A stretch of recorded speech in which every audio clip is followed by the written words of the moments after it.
Өнөөдөр маань Right News podcast-ийн ээлж дугаар та бүхэндээ хүргэж бэлэн болоод байна. Тэгээд энэ 7 хоногт бол бид гурав ерөнхийдөө бас Европод өрнөд байгаа бас сонирхолтой мэдээллүүдийг бас ярилцахаар болсон. За одоо ер нь шууд эхлэе дөө.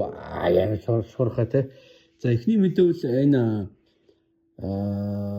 Германд болсон нэг үйл явдал байгаа. Энэ Иракийн цагаач одоо 16 настай хүүхдийг 100 км цагийн уртаа явж исэн галт тэрэгний өмнөр одоо түлхэж амь насыг нь хохиросон юм асуудал байгаа. Гэхдээ яг би одоо таарыг ярьж хэлэхээс өмнө энэ ерөнхийдөө бас миний нэг юм хардлага байгаа. Одоо энэ яагаад одоо ийм сэтгцэн өвчтөй ч юм уу эсвэл юм хүчрхийлэгч юм. Одоо яг таар дэлгэрэнгүй ярих бах ийм хүмүүсийг ингээл энэ европчууд ингээд толгойг нийлээд байна те. Одоо ингээл бидний ярьж байгаа дугаар болгон дээр л ер нь нэг их баг хэмжээр ийм сэдвүүд орж байгаа те. Тэгэхээр энийг бас нэг жоохон бас босод жишээтэй бас баримттай нийтүүлээ ингээд нэг яриад бол яасан. За тэгээ сая манай Онгийн хэллээ энэ гэмт хэрэг нь 2025 оны 8 дугаар сарын 11-ний өдөр болсон. Финландын одоо галт тэрэгний буудал дээр зүгээр ингээд вагон хүлээгээд зогсож исэн охиныг Иракаас ирсэн 31 настай цагаач ир огооны урд түлхээд алчиж байгаа. Тэгээ энэ үйл явдал юусоо шууд Герман даяар бас их том хилцүүлэг өрнүүлсэн л дээ. Нөө цагаачдын асуудалтай холбоотойгоор тэгээ одоо ямар гэмт хэрэг одоо энэ гэмт хэрэгтэйгээ таасан шийдэл хүлээх хэрэгтэй гэж байгаа. Тиймэрхүү юмнууд бас одоо энэ дээр чинь анх болж байгаа Германы дотоод иргэний сайд нь манай энэ цагаачлал ер нь бүтлгүүтчлээ энэ манай хууль шүүх ер нь бол системийн алдаа гарчлаа. Ер нь болохгүй байна л Германы АФТ намын дарга Алис Вайдл хүртэл энийг өндөр ахвалгаал тий. Ингэж явж исэн. Тэгсэн чи сая энэ 7 хоногт энэ шүүх хурлан болоод дууслаа. Юу болсон бэ гэхээр энэ цагаач одоо шоронд орохооргүй болоод дууслаа да. Яа. Айгуу хэцүү. Тийм байна. Тэгээд энэ ч нөгөө яг 20 халбал аваагүй байгаа. Одоо яасан бэ гэсэн чинь шинжээчд прокурор бол ерөнхийдөө энэ бол одоо санаатай үйлдэл байна гэж үрдсэн дүгнэлт гаргасан чинь шинжээч үг дүнсүү наа хүн чинь шизофрени өвчтэй тийм ээ. Тийм учраас одоо нөгөө монголоор бол нөгөө эмнэлгийн чанартай арга хэмжээ буюу одоо шар хаданд одоо монголоор бол байлгачаад байгаа. Тийм. Иймэрхүү асуудал үүсэж байгаа тийм. Тэгсэн ерөөсөө тэр хэрэг аллах болсноос хойш энэ нөхрийг шоронд бол хороогүй. Тэр түр саатуулахгүй баримт ч юм уу ямар нэгэн шоронд хороогүй сэтгцэн эмнэлэгт хэвтүүлж цагдчихсан. Одоо бол ингээд сэтгцэн эмнэлэгтээ ингээд шоронгийн оронд тэндээ үлдэх нь бол тодорхой боллоо. Энэ Ирак нөхрийн талаар ерөөсөө яриа. Энэ түүх нь бол 2021 онд анх Литвээр дамжиж Европын холбоонд орж ирсэн гэж байгаа. Тэгээд Европын холбоонд Германд Литвээр дамжиж орж ирчээд Германд цагаачлал өссөн. Дөрвөстийн одоо asylum өсөж байгаа байхгүй юу? Үсээд юу гэж ярьсан бэ гэхээр би бол гомосекстэй хэрвээ Иракта байх бол цааслуулна гэсэн. Тийм. Тэгээд нөхрийн одоо тэр нөө бэкграундыг нь шалгаж үзээд за энэ чи бол ерөөсөө энэ цагаалчлал хүсэх хэрэггүй тийм. Энэ оргонол хүсэх хэрэггүй хүн байна. Чиний тэр наад материал чи шаардлага хангахгүй нэг баталгаатай биш байна гэд 2 удаа материалыг буцаасан боловч Германаас ерөөсөө альбтан нутаг буцаагаагүй. Уг нь альбтан нутаг буцаах тэр нэг цаасан дүгнэлтэнд гараад ирсэн байсан байлээ. Явуулах хэрэгтэй гэд. Нэг Германы цагдаа нар дотоод иргэн яамч гэдэг юм ерөөсөө хойрог ажилласан. Энэ хүнийг байлгаалсан. Яг энэ байж байгаа хугацаанд энэ нөхөр бас гэмт хэрэг үйлдсэн. Зүгээр зогсож исэн охин руу нөгөө бэлэг хэрэгтнээ харуулсан гэдэг байгаа байхгүй. Тэгээд багт нь хүртэл энэ нөхрийг одоо их орон руу буцаагаагүй л байгаа байхгүй. Тэгэж явж байгаад явсаар байгаад түрүүн чиний хэлсэн толгойг нэлдэг гэдэг шиг явсаар байгаад тэр жоохон Украин охиныг галт тэрний өөрөөр ярьж байгаа. Уцаар ярьж хатан түлхээ хийчихэж байгаа. Энд сая Нью-Йоркт нэг хар нөхөр бас нэг Украин охиныг алдсан шүү дээ. Тэгээ шууд хоолойг нэрчил алдсан. Тэгэхэд нэг айгүй ер нь бол сүртэй сүр дүүлэн боллоо шүү дээ тий. Тэгэхэд яг энэ Украин охин бас Германд алуулж байхад яг Герман дотроос үр дүлэн болоод дэлхийд нэг хайхтар яваагүй байхгүй. Ер нь иймэрхүү юм болж байна. Ер нь гэмт хэрэгтнүүдийн толгойн зүүнний үзэлтнүүд айгүй илж байна. Хүний ирэх гэдгээр хаацайлж байна тий. Иймэрхүү юм болсон байна. Тэгээд ийм байт юм шүү. Би зүгээр ингээ анзаарч явах юм бол за манай Монгол ч юм уу, Хятад ч юм уу хүмүүс очиод гэмтэр хийчих юм бол тэд нар шийтгэдэн. Муслим тэр өдөр исламын улс орнуудаас ирсэн бол бараг шийтгэдэг магадлал нь бол биднээс хамаагүй бага байт юм. Тэгээд яагаад тийм бэ гэхээр ер нь одоо энэ woke те либерал одоо энэ зүүнний социалистууд чинь ерөнхийдөө одоо христийн шашны эсрэг гэж би ярьсан шүү дээ те. Яг энэ өрнөдийн өөрийнхөө үнэт зүйлсүүдийн эсрэг гэдэг. Тэгээд одоо шашин болгоны эсрэг бол бас биш. За буддизм ч юм уу, зэн буддизм ч юм уу элдв янзын культ мөр тэдрэг бол тоохгүй. Одоо ч л 2023 онд илүүтэй Байдны засаг захиргач жишээлбэл сатаны сүмийг Америкт албан ёсны шашин гэж хүлээн зөвшөөрсөн байдаг байхгүй юу? Сатаны сүмийг тэгээд 9 шидийн юм шашны юмнуудыг бол тоодгүй юм байна. Христиан байх юм бол ялгуурладаг. Тэгээ яг хуу энэ зүүнний үйлчлэлтүүд бид нар ч гэсэн урд нь ярьж байсан нөгөө нэг одоо хулах нөгөө либерал муслим гэж яриад байсан шүү дээ тий. Хулахны муслимууд байдаг гэл. Яг хуу энэ хин эдгээр бол одоо энэ Ираны шах шүү дээ. Одоо шах гэнэ Ираны одоо Аятолла Хомейни шүү дээ. Ихнийх нь лалын хувьсгалыг хийдэг. Энэ хөр чинь Францад бол ингээд дөрвж амьдарч ирсэн нөгөө шахын үед тэр үед Фуко өдөртэй холбоотой байсан юм л дээ. Мишель Фуко гэдэг одоо энэ Францын постмодернист философчдын одоо нэг том төлөөлөл орчин цагийн соёлын марксизм гэдэг чинь хамгийн том төлөөллүүдийн нэг байхгүй. Өг үзэл гэдэг чинь ерөөсө тэдний үзэл санаанд болохгүй. Тэд нар бол ислам бол өрнөдийн энэ элдв янзын энэ дарангуй үзлийн эсрэг сөрөх хамгийн том тэнцвэртэй хүч нь бол ислам байна гэж үзчихсэн юм лээ.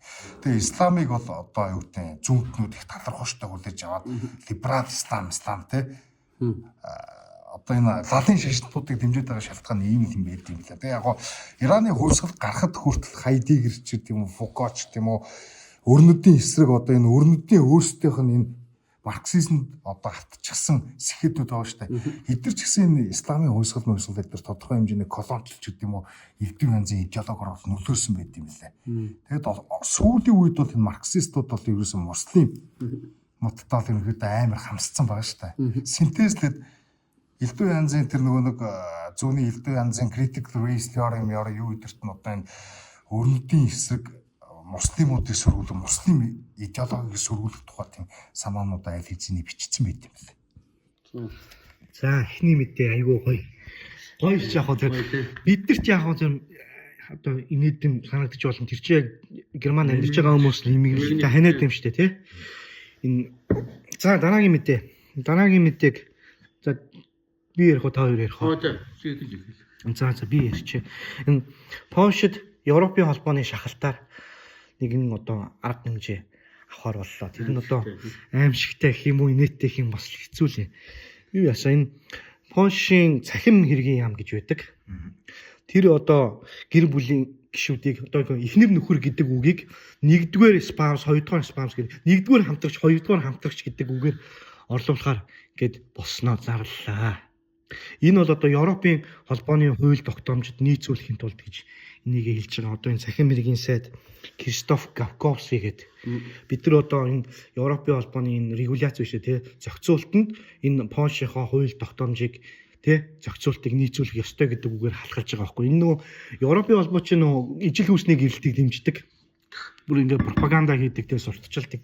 Польшийн үндсэн хуульд бол хууль ч юм уу тийм боломж бол одоо байхгүй. Тийм учраас ядаж эхний ээлжинд энэ чинь хуульчлах юм бол бусад бүх намуудтай ингээд дайн болчих гээд тийш зүүнний намууд нь барууны намуудтайгаа нийлж байгаа энэ чинь ижил хүйсний гэрэл чи хэдэн жилийн асуудал болно. Тийм учраас энэ бол эхлээд зохицуулт гэдэг regulation гэдэг байгаа байхгүй. Захим хэргийн янаас энэ чинь засгийн газрын зохицуулт гэдэг. Парламентын хууль биш гэдэг. Телевизийн чанартай нүдийг өөрчлөх нэг тэр гой тайлбарлаад. Тэр яг тэгж тайлбарлаж байгаа.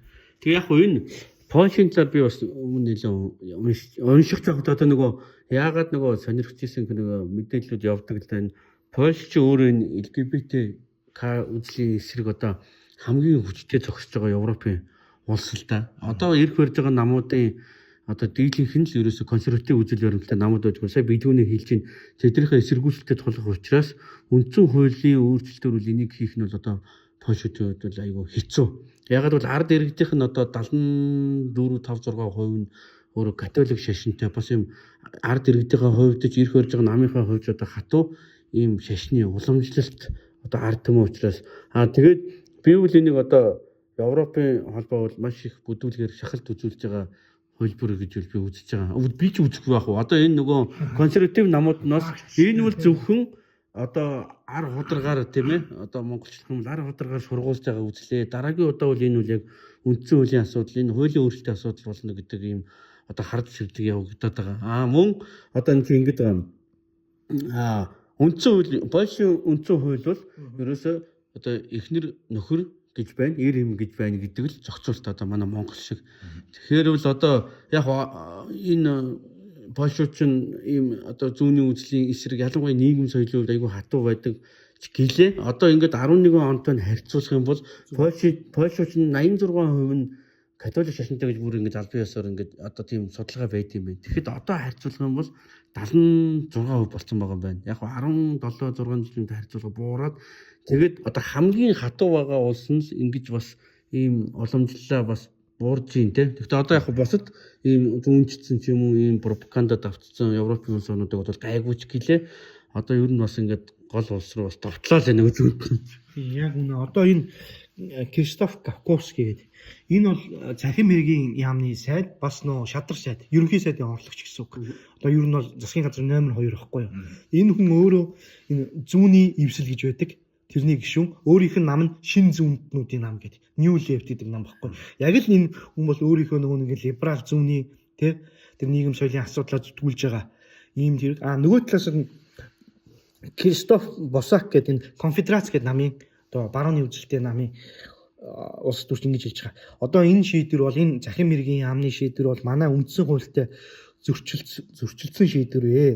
Эн чинь бол одоо гомо хижил хөвсний гэрэлтийг одоо ингээд яванда одоо Польшид хуульчлах гэх гэсэн оролдлогоо гэд эдрийг бидрийг эсэргүүцэх хэрэгтэй гэд түрүүн бас Оги ярьж нөгөө католик шашинтнууд ихтэй гэд те Польшийн католик шашинтаа бас нөгөө католик шашны юу одоо энэ пасторууд гэх юм одоо юу гэдэг вүлээ чи одоо санваартнууд асар их эсэргүүцчихлээ.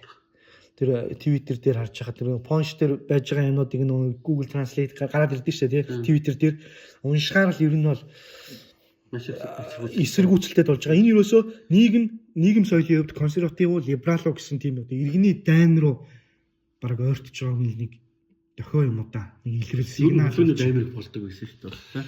Тийм зөв Европч харьцангуй баруун Европоо нөгөө хүмүүс нь вок одоо либерал тэр хуугаалтад авцсан харьцангуй байдаг. Тэгээ хүний үе өнгөрөх тусам одоо орчин цагт ч нөгөө залуучууд жинзи үеийн ч юм уу тодорхой хэмжээний нөгөө өөрлөдийн сурталчилга зааж одоо Холливуд ч гэдэг юм уу 9 шидэл арга хэрэгслээр хүмүүсийг бөгжүүлэх арга хэмжээнүүд аваад байгаа. Тэгээ ер нь бол анхны Европын холбоо чинь зүгээр худалдааны блок байсан шүү дээ.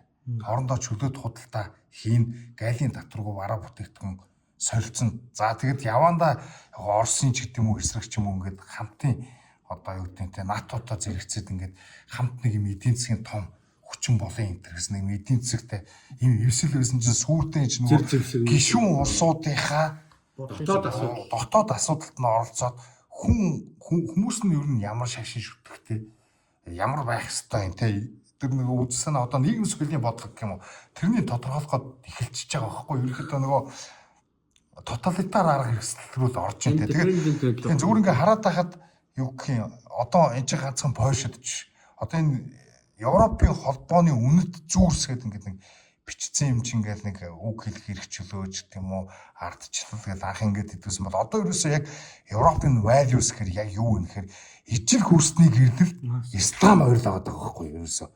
Гэхдээ яг ийм л юмнууд байгаа. Тэгээд энийг эсэргүүцсэн бүх хүнийг энийг дэмжиж байгаа хүмүүсийг болохоор иргэний нийгэм үг хэлэх эрхчлөөгөө хэлж байгаа сайхан хүмүүс гингүүтэй энийг эсэргүүцэж байгаа хүмүүсийг бол ерөнхийдөө ингээд хуугаар нь одоо юу гэдэг үг хэлэх эрхчлөө эдэрийг нь бол ингээд үгүй хийж байгаа. Тэгээ энэ Европын холбоо ч энийг яадаг вэ гэх ингээд мангар олон төрийн бас байгууллагууд та. Тэд нар одоо ингээд бүгдээрээ Европын татвар төлөгчдийн мөнгөөс ахуулж. Тэгээ тэд нар элдв янзын лоббинууд аягүй гэх юм.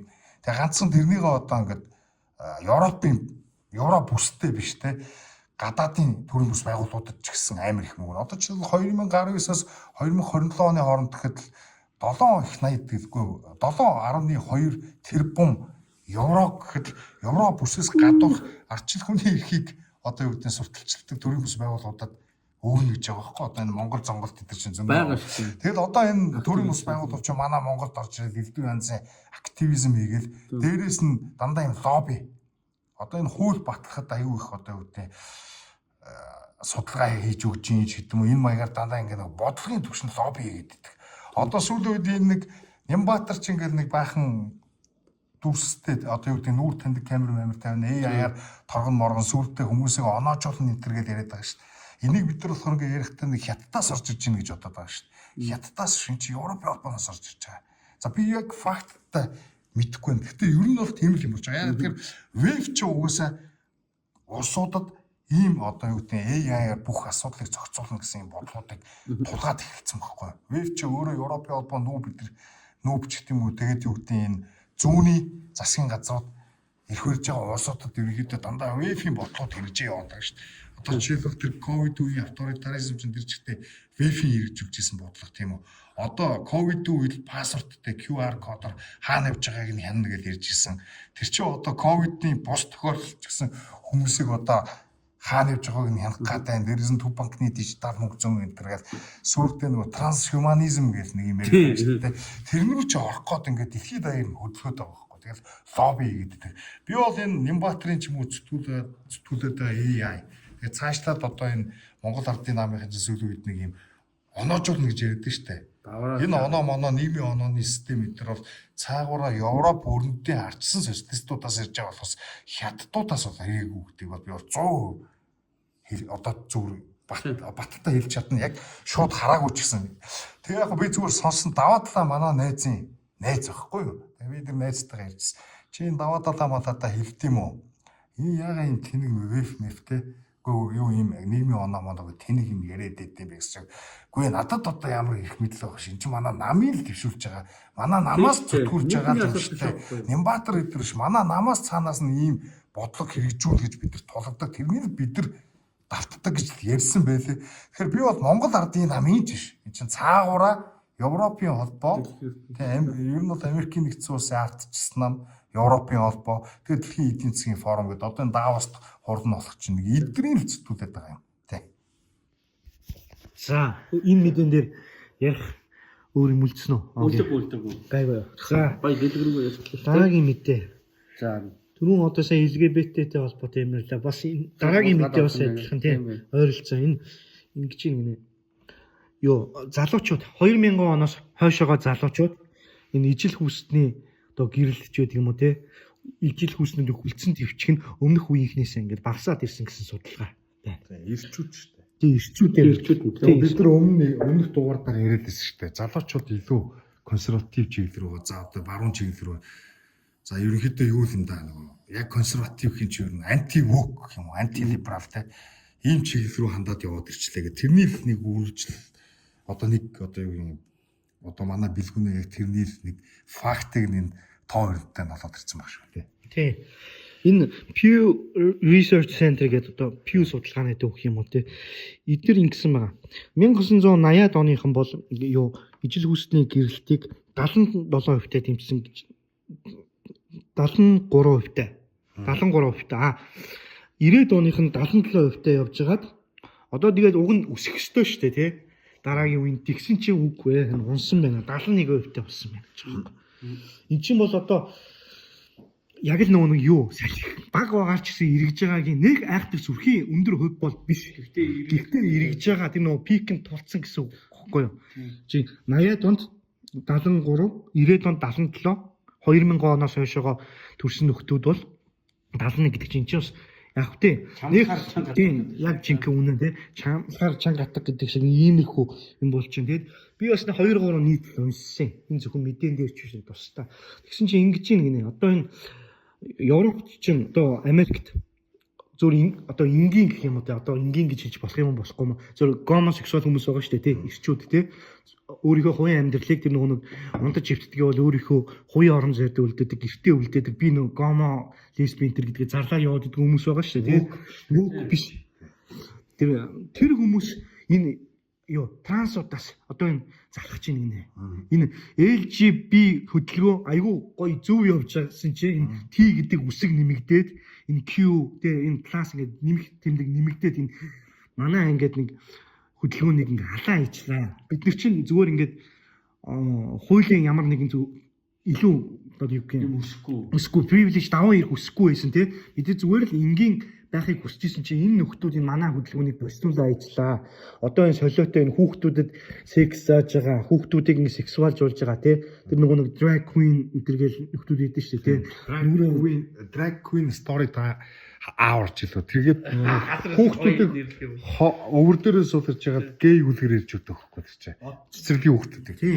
Яг тийм нэг хүнд түнд нөхдүүд байгаа ш. Ялангуяа одоо өөртөө үлгэр ярьдаг нь багтаад тэр хүүхдүүдийг ингээд загварын шоу үзүүлж ирэнгүүтээ хүүхдүүдийн нүрийг будаад ингээд хувцсуулцын нийл гаргаа тий Хүүсээ сольж хувцлаа тий. Тийм нөхдүүд байгаа шээ тий.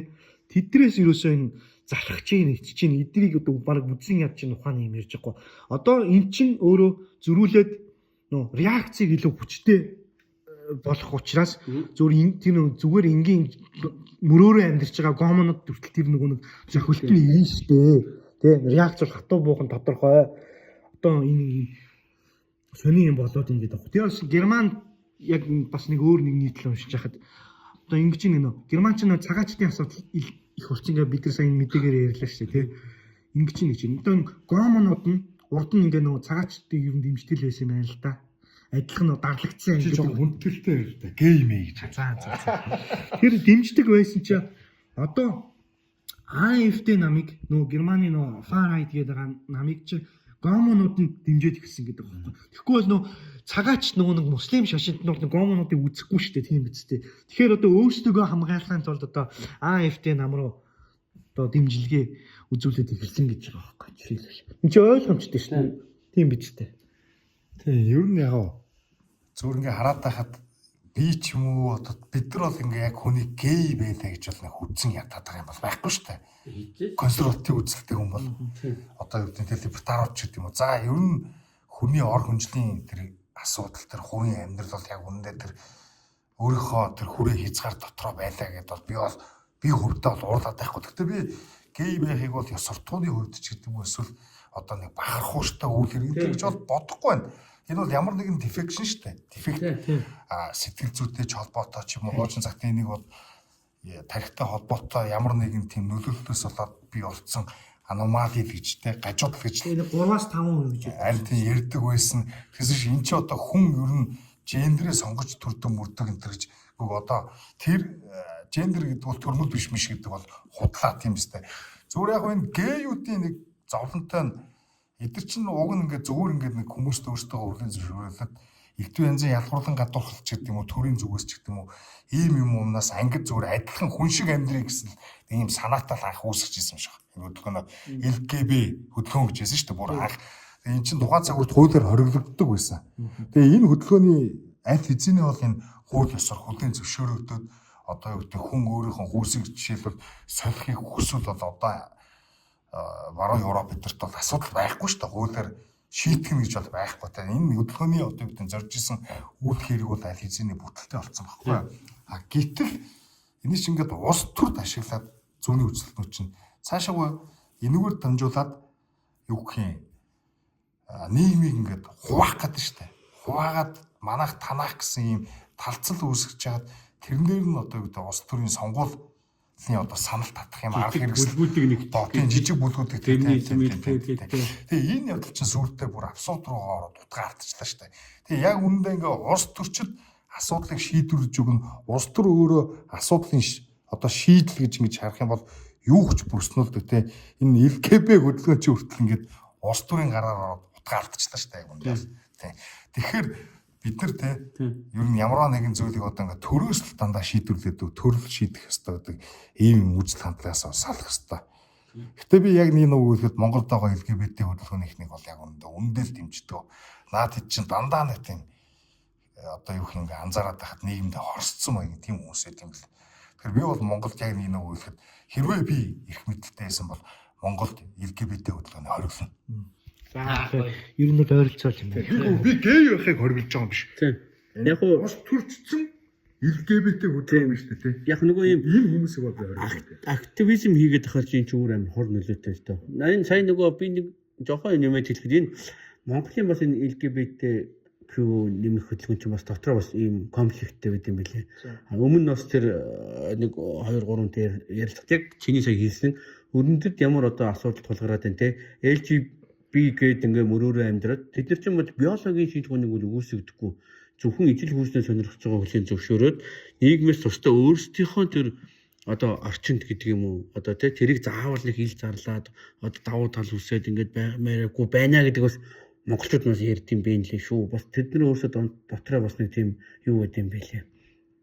Тэгээд сая тэр нөгөө хүүхдүүдийг одоо ингээд сексуалжуулаад байгаа шүү дээ тий. Эн чинь одоо тэр LGB-ийн араас тэр транс тэр ямар нөгөө амьжигтай чинь тийм queer drag queen эдгээр чинь одоо тэр хасар ветер нэг үзчихсэн шүү дээ. Нөгөө хитэг гэдэг нэг залуу хийцэн байсан. Тэр Америкт амьдардаг Америк их нэртэй. Тэр өөрөө бас нэг тийм жон хатуу Кристмэгийн залуу байхгүй. Тэгсэн тэр нэг видео хийцэн байсан. Нэг ахгүй өөрийнхөө тэр одоо амьдралыг яриад байгаа юм л да. Одоо би болоод хүүсээ солиулж билүүсэн тэр асуудыг яриад байгаа байхгүй юу. Тэгэхээр тэрэн дээр юу яригдаг вэ гэсэн чинь аав ээж нэг завгүй үед аав ахынд нь авчид өгчдөг юм бэ. Нөхрийг одоо тэр 2 настай байсан юм одоо 3 настай байсан юм. Тэгсэн чинь аав ах нь бас нэг юм жоохон сайко нөхөр байсан юм уу. Ийм эмэгтэй хүүхдийн плаж өмсгöd. Өө чи наа чи хүний юм хамаагүй юм ярьж болох юм. Биш ээ биш. Энд Америкт болсон явж штэ. Монгол биш штэ. Би тэгж л ойлгох. Гөө. Тэр тийм бичлэг оруулсан юм байна. Тэр бичлэгэн дээр дурддагдаад байгаа Америк хүн тэр чинь дэлхийн нийт өөрийгөө бүр зарлцсан лекц уншдаг хүн баггүй юу одоо буцаад эрэхтэн хүн болсон баггүй юу. Тэгсэн чинь түрүү тэр хитэ гэдэг чинь тэгсэн юм болоо гэж. Гөө харин буруу ойлголт уучлаарай. Тэгээд тэр бичлэгэн дээр гарч байгаа тэр өвгөө хэлж байгаа байхгүй юу. Би 2 настай 3 настай авгахын намайг орхичдаг байсан. Тэгээд яв яхан палаж өмсүүлээ цэцэг навцуулгээд чи ямар үзлэн тийм бэ гэх тэр авгахын мангар сатанист тэгэж яагаад идэгсэн байхгүй юу. Тэгсэн чинь нөгөө хүүхд чинь өөрөө сэтгэл зүйн гэмтэл авдаг байхгүй юу. Одоо 2 3 настай хүүхдээ хайжууд аав ээж дандаа муудалцаад байх юм эсвэл чи эмэгтэй хүн гэдэг л тэр хүүгээ эмэгтэй л хүн гэж бодно. Тэгээд тэр сэтгэл зүйн юуг нь аав нь мэдээд хүүхдээ амар ингээд 4 5 настай хүүхд ингээд одоо зодсон гэж байгаа байхгүй чи үл эрэгтэй хүн ийм байх хэрэгтэй мастай гэх. Тэгээд тэрэнд тусыг ис олсон гэж байгаа байхгүй. Тэгээд хожим тэр чин хүүсээ солиулаад эмэгтэй болоод тэгээд одоо бүр найз залуумуудтай болоод тэгтээ өөрөө бас нэг юм бас жоохон шашмашны юмд явдаг байжгаад эргэж ирсэн гэж байгаа байхгүй. Тэгээд тэр өөрөө нэг судлааг дурж хүүсээ солиулсан одоо энэ өсвөр насны хүүхдүүдээ одоо ялангуяа эмэгтэй хүүхдүүд ингээд хүүхмөгөө тайруулж байгаа шүү дээ. Энийг буцаад 60-70% нь харамсдаг гэж байгаа байхгүй. Тэгэхээр энэ тоог өдөлөө заавал дурдж энэ бол маш аюултай гэдгийг л юу нь бас хэлж л байх хэрэгтэй. Ер нь юу юм бэ лээ те. Одоо энэ LGBT гэдэг одоо ингээд нэг бүгдээрээ нэг бүлэг юм шиг ингээд тэр чинь тооцож ярьдаг болчиход байгаа шүү дээ. LGBT гэмүүд бүгдээрээ нэг бүлэг юм шиг. Тэгээд би нөгөө Madness of the Crowd гэдэг нэг ном бидэн шүү дээ. Тийм. Douglas Murray тэр номон дээр биш би уншижсэн байхгүй юм гэжсэн. Гей хүмүүс, лесбиан хүмүүс хоорондоо хизээж найз байдаг гэж байна. Тэгээ их тохиолдолд тэгж яаж байгаа. Гей гэдэг бол ихэнхдээ юу гэдэг нэ? Яалтч ингээ баг магаасаа ч юм уу тодорхой нэг юм байдлаар ихтэй хүн ингээд сонирхдог. Их лесбианер бол зүгээр ирчүүдэг үс чаддаг эмэгтэйчүүд байдаг гэж байгаа байхгүй. Гэхдээ ер нь тийм байдаг. Тэр яг би өөртөө сонсчихсон. Тэгээд эдгээр хоорондоо ингэж найзалдагчгүй гэж байна. Зүгээр ингээд ийм ус төрийн нэг одоо юу гэдэг хөдөлгөөн болох юм хуучин түүхэнд бол ер нь хизээч гей болон лесбианууд бие биенийгээ дандаа юм ер нь хизээч бие биендээ итгэдэг байгаагүй гэж. За тэгээд аль хувьд трансгендерүүд бол шүү дээ мэдрэлт муутай хүмүүс гэж байгаа байхгүй. Яг үүндээ тэгж үздэг байсан чинь. Тэгээ энэ чинь сүүлд одоо юу гэдэг бүгднийг хохирогч болон энэ төрөл энэ нео марксизмын нөлөөгөөр авчи бүгдийг нийлүүлээд электron янзын татвар төлөгчдийн мөнгөөр төрийн бус байгууллагын сангуулжуулаад ингээд нөгөө нэг амьдралын те нөгөө амжиргааг нь ямар нэгэн юм хараад болгож өчөж штэ төрөөс тэгээд ингээд ус төрийн активизмд ашигласан болохоос ш хомосексуал одоо гей хүмүүс бол хизээж лесбичүүдтэй дуртай байгаагүй лесбичүүд нь гейүүдтэй дуртай байгаагүй хоёулаа нийлээд трансуудыг бол бүр сэтгцийн өвчтөй хүмүүс гэж үздэг байсан байгаа байхгүй юу. Энэ бол факт юм билээ шүү. За хүн явчихгүй нөгөө энэ дууссан шүү дээ. Тийм. За шууд дараагийн мэдээ. За. Дараагийн мэдээгээ юу яа та? Норвегийн мэдээг сонгосон. Норвегт юу болоод байна гэж. Бас л нөгөө Google Translate дээр хүмүүсийн комментиг уншиж. Норвег хэлийг олдчихсан. Тийм. Ахмад харагдаад байна. Тийм. Тэрэн дээр ингэсэн. Норвегийн дотоодыг аюулаас хамгаалах газар гэж одоо хуучин манайхаар л нах юм шиг л тийм газар байдаг. Тий. Тэр бол угаасаа шууд дотоодыг аюулаас хамгаалахын газар гэдэг угаасаа нэртэй байгаа байхгүй. Тэгсэн яасан бэ гэхээр за энэ экстремист юм яриад байгаа, энэ хууль дооны онл яриад байгаа. Одоо өөрийнхөө ойр дотны хүмүүс гэр бүлийнхнийгээ та нар төрд тий мэддэгт матаараа гэж байгаа байхгүй. Иймэрхүү юу одоо юу бичиг баримтыг ингээ албан ёсоор ингээд энэ газар нийтлсэн. Тэгсэн чинь тэр Норвеги хүмүүсийн комментиг харсан чинь одоо боож өгч байна. Үн чинь одоо арчил гэдэг нь энэ юм уу? Чөлөөт нийгэм гэдэг чинь энэ юм уу? Бид нар одоо хаашаагаа яваад байна вэ? Штази юм уу та нар одоо тэр гэж мэгээд тэр чинь өөрсдөө нөгөө нацистийн үед нөгөө одоо оккупашн дотор байсан шүү дээ тий. Цагтаагийн газрууд тий. Одоо гестапо юм уу тий штази юм уу тэр гэдэг байгаа байхгүй юу? Нөгөө гестапо нь бол нацистийн үеих тий.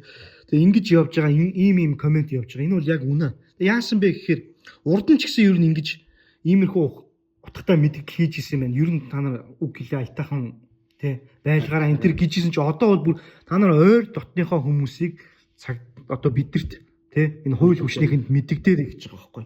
Тэгээ хууль дааны онл гэж яриад байгаа. Экстремистүүд гэж одоо тэдэр нь бол яг үүндээ одоо бид нар бол гарчиж байгаа байхгүй. Одоо нөгөө LGBT энэ идеологи хөдөлгөөнийг эсэргүүцдэг, энэ масс цагаачлалыг эсэргүүцдэг тий энэ төрийн оролцоо данхар төрийг эсэргүүцдэг нөхдүүдийг одоо орчин цагт чинь far right гэдэг болж экстремист хууль дааны онл гэж ярьдаг болсон.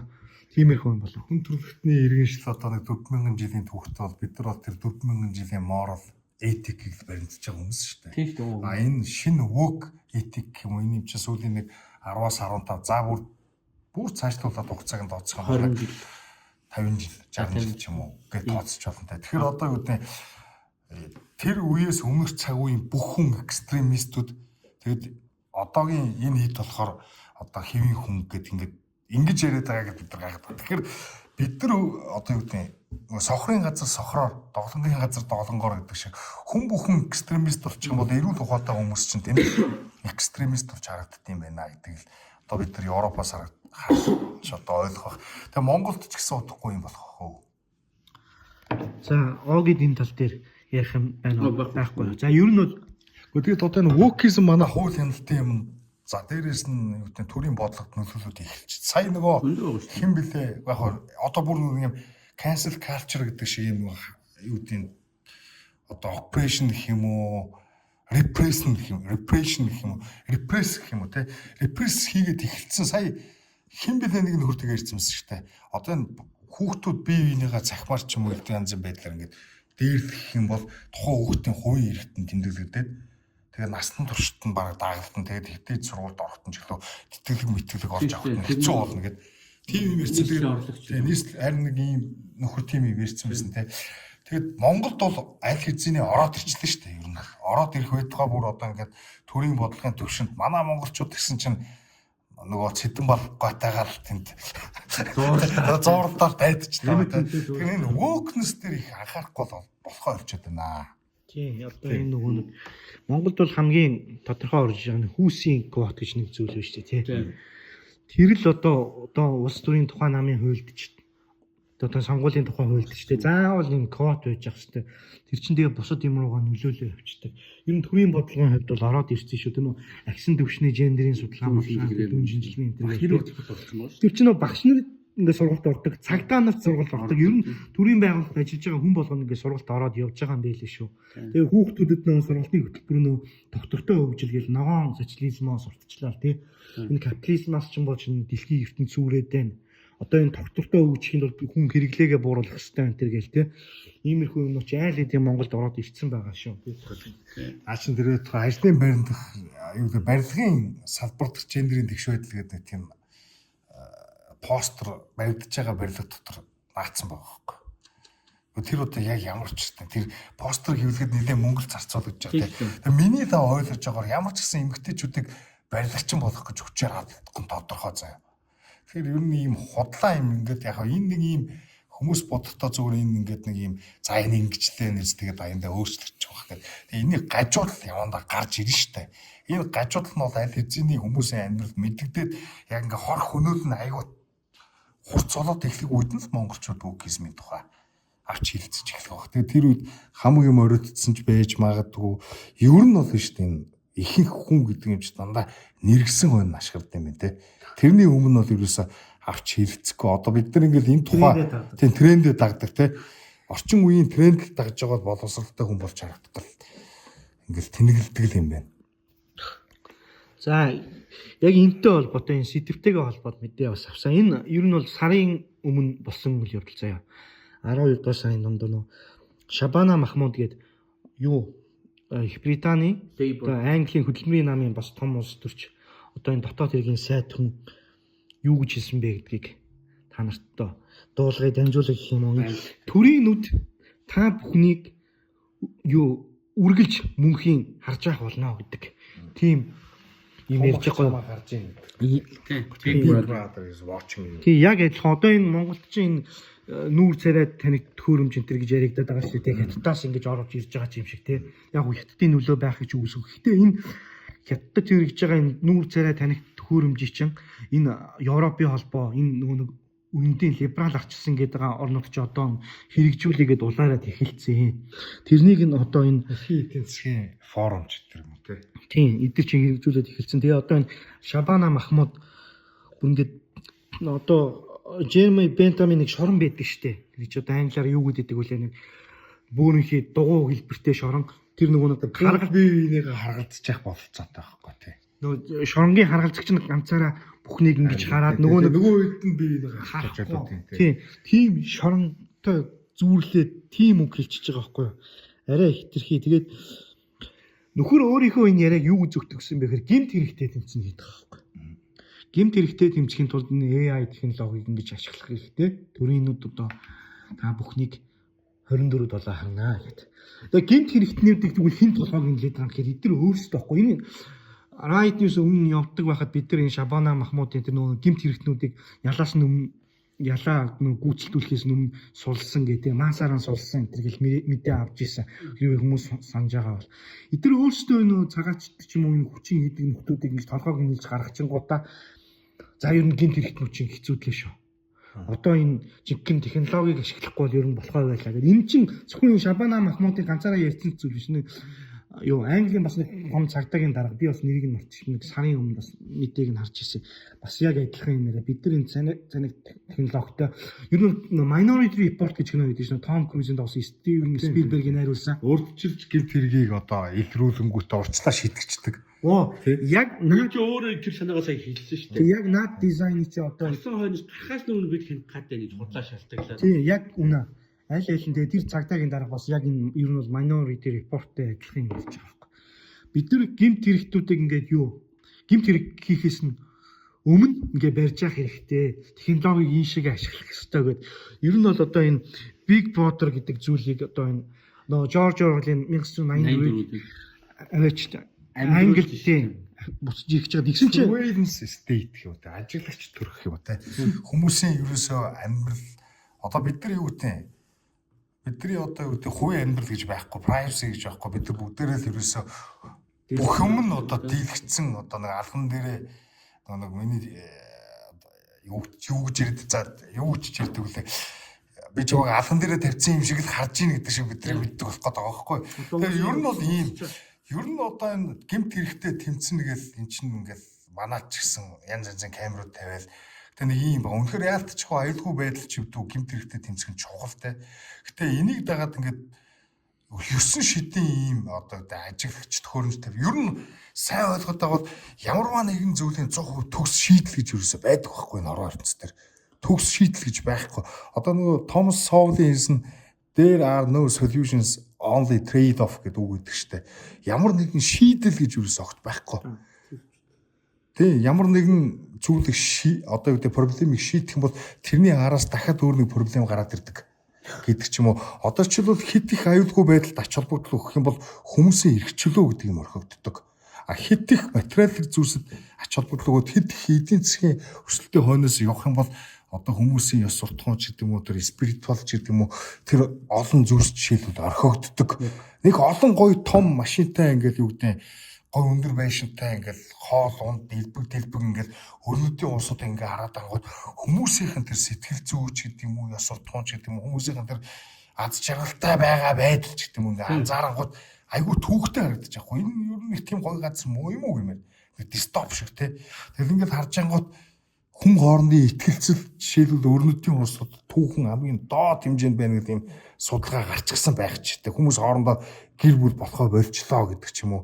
За жишээлбэл хуучин загт юу гэдэг гэр бүл гээл институт байдаг байхад ихтэй эмэгтэй хүн хоёр хоорондоо гэр бүл болж бие биендээ хань ижил борж ингэж хамт хорвоо ертөнцийн бэрхшээлүүдийг туулж ингэж одоо энэ насыг барах гэсэн ийм зорилготой байсан шүү дээ.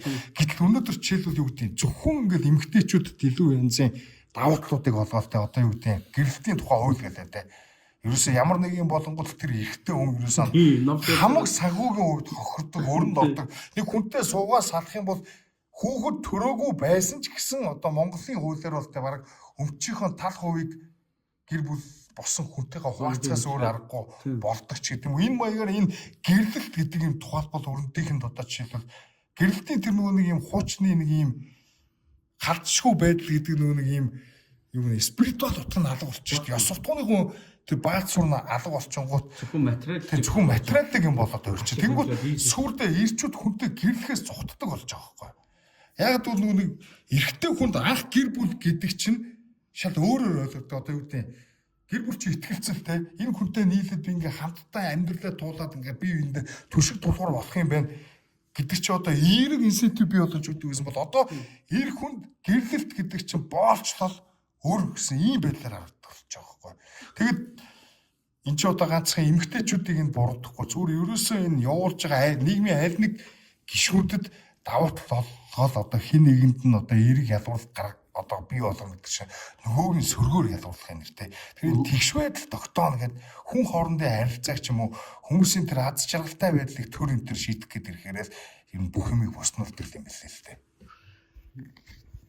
Ер нь нөгөө хасаа түрүү хэлжсэн шүү дээ. Одоо юмны төгс шийдэлт хүрэх тусмал маш том тийм алдаа сүүдэр гардаг байхгүй. Жишээлбэл зүгээр энгийн амьдрал дээр тэ нэг нэгэндээ итгэлцдэг хүмүүс нэгнийхээ мессежийг уншаал эхлэхээрээ тэ одоо юу гэдэг аль талд нь гэмтэл үүсдэг те. Тэгэхээр энэ төр зэгс айдлгүй хүний одоо ор хүнжил ч юм уу аз жаргал хайр дурлал орсод ирэхээр бас буруутж байгаа байхгүй юу.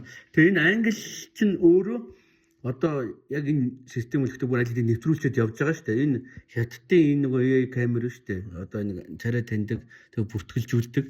Энэ чинь англид бүр бас нэлийн суурьшсан. Одоо гэмт хэрэгтүүд мөрөлтүүдөө үргэлжлүүлээд ингэж байгаа. Тэгээ дээрээс нь түрүү бэлгүүн ярьж байна л да. Одоо юу гэдгийг баах мас цагаалтай контейнераар оруулж ирнэ, ус онгоцоор оруулж ирнэ, одоо мөлхөж орж ирнэ, буудуулж орж ирнэ бүр бүх л хил ямар бомбтой тэрнгөр орж ирж ш. Тэнгүүл албаар ингэж баахан одоо өөрсдийнхөө эх орныг те одоо ийм гэмт хэргийн вандализмын ертөнц болгочоод үндсэн ёс суртахуунтай хүмүүсийг шийтгэж байгаа байхгүй юу. Одоо юу гэдгийг бэлгүүнээ сайн иргэн одоо ёс суртахуунтай тийм ээ гэр бүлтэй ингээд гэр бүлээ гоё аваа явжсэн чинь зүгээр нэг хүн хүчинцэн араб пиццаагаас болоод бүгд царайгаа таниулаад уучлаарай. Тийм гаруудаас болоод одоо юу гэдгийг бэлгүүнээ бусдаас нууцлах одоо шаардлагатай мэдээлэл хүний өмч байна тий. Хүний одоо гэрэлтийн мэдээлэл байна тийм ээ. Хэдэн удаа сарсан нийлсэн хүний хүүхдийн мэдээлэл энэ аюулгүй байдаг шүү дээ тий. Тэгэхэд төр тэнийг зөвхөн одоо бүх датабейс үүсгээд ингээд хадгална гэдэг. Нэрээ тий одоо үнэхээр одоо төрийн өмч болчих жоох байхгүй бид зөв роботууд болчих жоох байхгүй. Тэгэхээр одоо энэ Нямбатрын энэ одоо бүр наад чинь бүр яг энэ мэдээтэй ойлуулах бүр ичихгүй бүр 4-5 удаа дараалж ярьлаа шүү дээ. Сайн оноо өгдөг болно гэж байгаа. Иргэдийг 12,000 алхуул тэднэр тэр ямар хамаа байна. За энэ бол маш том жишээ. За дээрэс нь тэр түрүүний чи ирлөө. Тэр хүүхдэд одоо тий хүүхдүүд нэгнийг одоо юу гэдгийг бүлийдэх юм бол одоо бас хувийн иргэдэг тэмдэглэгөөд оноо өгөхгүй гадаад сургуульд явах гэдэг гадаад пассворд олохгүй гэсэн үг шүү дээ. Тэгээ энэ алхалт малгалт нүүр царай таниад яах юм бэ? Одоо би нэг халдвар төрчин тусчвал тий Нямбат зүү машин унж явж байгаа л улаан гэр дээр магадгүй шар гэрлэр ороход миний нүүр царай таниад би нэг кодтой магадгүй нэг 8 оронтой тэр Шинжаан Минжэн дээр амар харуулдаг шүү дээ. Бандикэн дээр 8 оронтой тавьвал чи ийм халдвар төрчин тус чи илгэний ВЦ вирус юм байна гэл ингээл бүх юм ингэ алхам дээр одоо ийм Монголд чи ер нь бааз нь үүсгэсэн шүү дээ. Энэ тэрийг хийх тэр технологи амар хүн хаанаас орж ирээд байгаа энд ч бас амар эргэлзээтэй байхгүй. Тэгээ нэг талаараа бид нар үүнд орж ийн нөгөө талаараа бид нар ямар ч хайр сэтгэл нууц хувийн амьдрал байхгүй болж байгаа.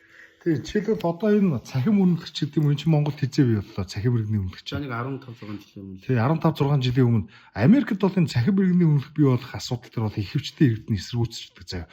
Одоо энэ Монголиа гэдэг шиг ийм датабейс тэнд байхгүй заяа. Ер нь бол байхгүй. Ягаад гэвэл энэ чинь консент байхгүй шүү дээ. Хүмүүс нь зөвшөөрөхгүй. Бүх мэдээллийг чи ингээд нэг газар ингээд цуглуулчих юм бол тэр чинь яг Big Brother болчихж байгаа юм зү дээ. Тэгэхээр манай одоо ч Монгол шиг ийм улсууд ингээд ямар нэгэн тийм хувийн одоо privacy ч гэдэг юм уу хувийн эрх чөлөө ч гэдэг юм уу ийм ойлголтгүй газруудад чинь ингээд нэг мөнгө төгрөг авангуудаа энэ өрөндийн ч гэдэг юм уу социалистуудын лоббигоор ихтэй янзын хууль хүн зурд харилцсан гэдэг. хууль мууд ингээд батлаад байдаг те. Би зүгээр ингээ харахаар манай шиг юм жижигхэн уусууд жишээлбэл энэ вэфихний ч юм уу жишээл туршилтын туулаа болоод байгаа юм шиг надад санагдав. Тэгээ би бас тэгж хаа. Гэхдээ энэ Европод жишээлбэл ийм ярингууд энэ чи асар хүчтэй эсэргүүцэлтэй туулгарсан заяа. Одоо ковидын үеийн ч гэдэг юм уу арга хэмжээнүүд ингээ харж байхад яг үүндээ монголчуудаас илүү Америк ч юм уу Европ ч юм уу яалт ч нөгөө энэ өрнөдийн соёл иргэншилчөөр эрх чөлөөг айгүй үнэлдэг хүнддэг те тэр одоо юу хэдий зүүнний үзэл ингээд одоо юу те газар авсан ч гэсэн одоо энэ хувийн эрх чөлөөнд хардаж болохгүй гэсэн тэр үнд зүйл үзэл санаатай хүмүүс бас нийгмийн том бүлэгийн хэмжээнд байгаад байгаа хгүй хүн амын тодорхой хувь гэжтэй Монголд бол байхгүй одоо ингээд энэ анханасаа цахим иргэний үнэлэхийг хүлээн зөвшөөрсөн юм биш одоо ингээд нэг камер мамжуултыг одоо эсэргүүцээд ч бид нар яах юм манай хуулинд ч гэдэг юм уу ямар нэгэн хүний эрх чөлөө ч гэдэг юм уу privacy гэж юм зүйл байх ёстой гэсэн тэр зарчим нь ер нь манай үндсэн хуулинд ер нь байдаг ч юм уу гүү ч юм уу байдаг бол тэрний юу ч гэдэг тайлбарлалчдیں۔ Тэгээ энэ маягаар ингэ явж байгаа бид нар ер нь баг нэг нүгүү гэхэд энэ өрнөдийнхнээс илүү хурдцтай зүүнний үйлчлэлт ингэж алдагдаад илүү их тэр авторитар юмнууд нь бидэрт энэ өрнөдөөс илүү хурдцтай нэвтэрч байгаа юм надад санагдчих тээ. Би яг мартахаас өмнө ганцхан нэмчээ. Тэгээ наа чи ингэж байгаа. Одоо жишээлбэл бид нэр ингээд нэг юм зовоо бид нар дөрөв чи хэлж ш нөгөө хөв хүний бид нар тийм философи бол тэ одоо л ер нь ингээд төлөвшөж штэ тий. Төлөвшгöd явж идэх чинь төлөвшөөгүй тэгэхэд ингээд тэгэхэд одоо жишээлбэл эмнэлгийн үйлчлэгээ байна. Сургуулийн үйлчлэгээ, банкны үйлчлэгээ байна. Ингээд өрнөдөд одоо тэд нар чинь ингээд бидний хэдэн мянган жил амьдэрсэн empire ингээд соёлд нийгэм усанд ороо сурцсан те ингээд зөндөө ингээд соёлд иргэншил ингээд хит явагдсан байгаа шүү дээ ингээд ийм тэгэхэд одоо Америкт очиж би банк ороо гэвэл зүгээр нэг ингээд дуртай үедээ бид нар одоо өнөөдөр ороод ингээд данс нийлэгдэж байгаа шүү дээ. Одоо би нэг 10,000 төгрөг сая төгрөг ингээд данс тийм би карт болов шууд хийчихэж байгаа. Америк, Герман ч юм уу, Австри ч юм уу цаг авна. Тэр банкуд нэх хоочр байхгүй чи тэр цагтаа л үзүүлнэ. Тэгэхээр нөгөө юу гэдгийг тэр нэг юм одоо монголчуудыг болохоор тэгэхээр манайх ийм Монголиатай ийм одоо ухаалаг ийм банктай гэл тэрэн дээр маш их ингээд тулгуурлаж байгаа байхгүй юу. Одоо нөгөө яг бид нар туршилт болоод байгаа байхгүй юу. За имлэг бидэрт одоо хамгийн ойр тулгардаг асуудал те. Одоо миний бөөрөнд нэг асуудал үүсэж байна жишээ нь те. Би имлэгт үзүүлээг үл бид нар шууд одоо гэл очрлогод өглөө дугаар аваад бөө очир хэрүүл уруул те. Тэр Америк ч юм уу өрнөд ч юм уу хувийн эмнэлгүүдийг их л хувийн эмнэлгүүд шүү дээ. Америк жишээлбэл тэнд бас заавал цаг авна.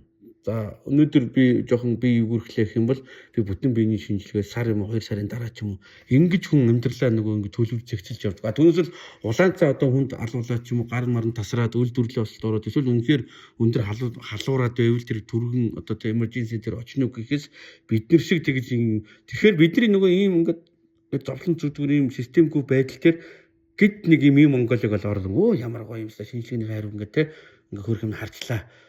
Одоо бид нар баг Европын өмнө яваад Америк яг нэг бодлын техникийн чанарын хувьд бол яг урд нь яваад байгаа юм. Гэхдээ нөгөө талаар одоо нөгөө AI маяг нөгөө гой дагуулж үзүү гэдэг үл юу гэдэг үлээ ингээд бид нар их чөлөө хумих юм бүр аль хэдийн ороод ирчихсэн.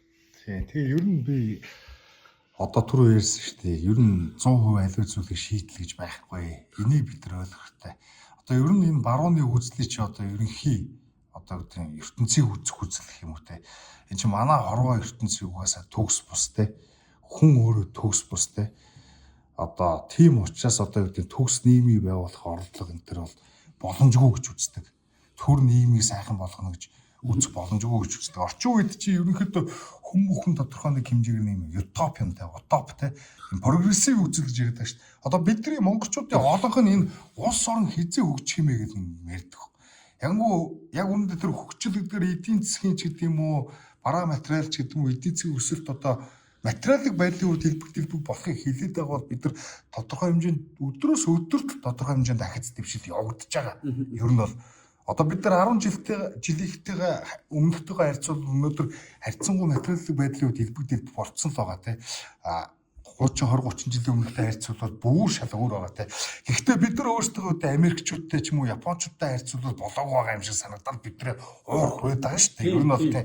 Ер нь бол бидний зовлон ингээл багаар ингээл одоо юу гэдэг хэрвээ хүний зовлон дуусч болдог байсан бол ер нь бол хүн төрөлхтөө аль хэзээний зовлонгоо үгүй хэмжээний тийм технологитой болцсон л байхгүй юу? Ер нь тэгээ ингээд яг нь ер нь утоп үзэл гэж би юу гэдэг байгаа прогрессив гэж ярьж байгаа чинь юм хөгжил дэвшил рүү хөдөлдөг одоо манай дэвшилтэд гэд орчуулаад те одоо марксизм чинь тэгдэг шүү дээ ингээд боолын нийгэм анх хүн нэгдлийн нийгэм байж байгаа боолын нийгэм болоод боолын нийгэм байж байгаа феодалын нийгэм болоод феодалын нийгэм болсноо капиталист буюу хөрөнгөтний нийгэм болсноо капитализмын дараа социализм гэл газар дээр диваажин бий болно гэдэг.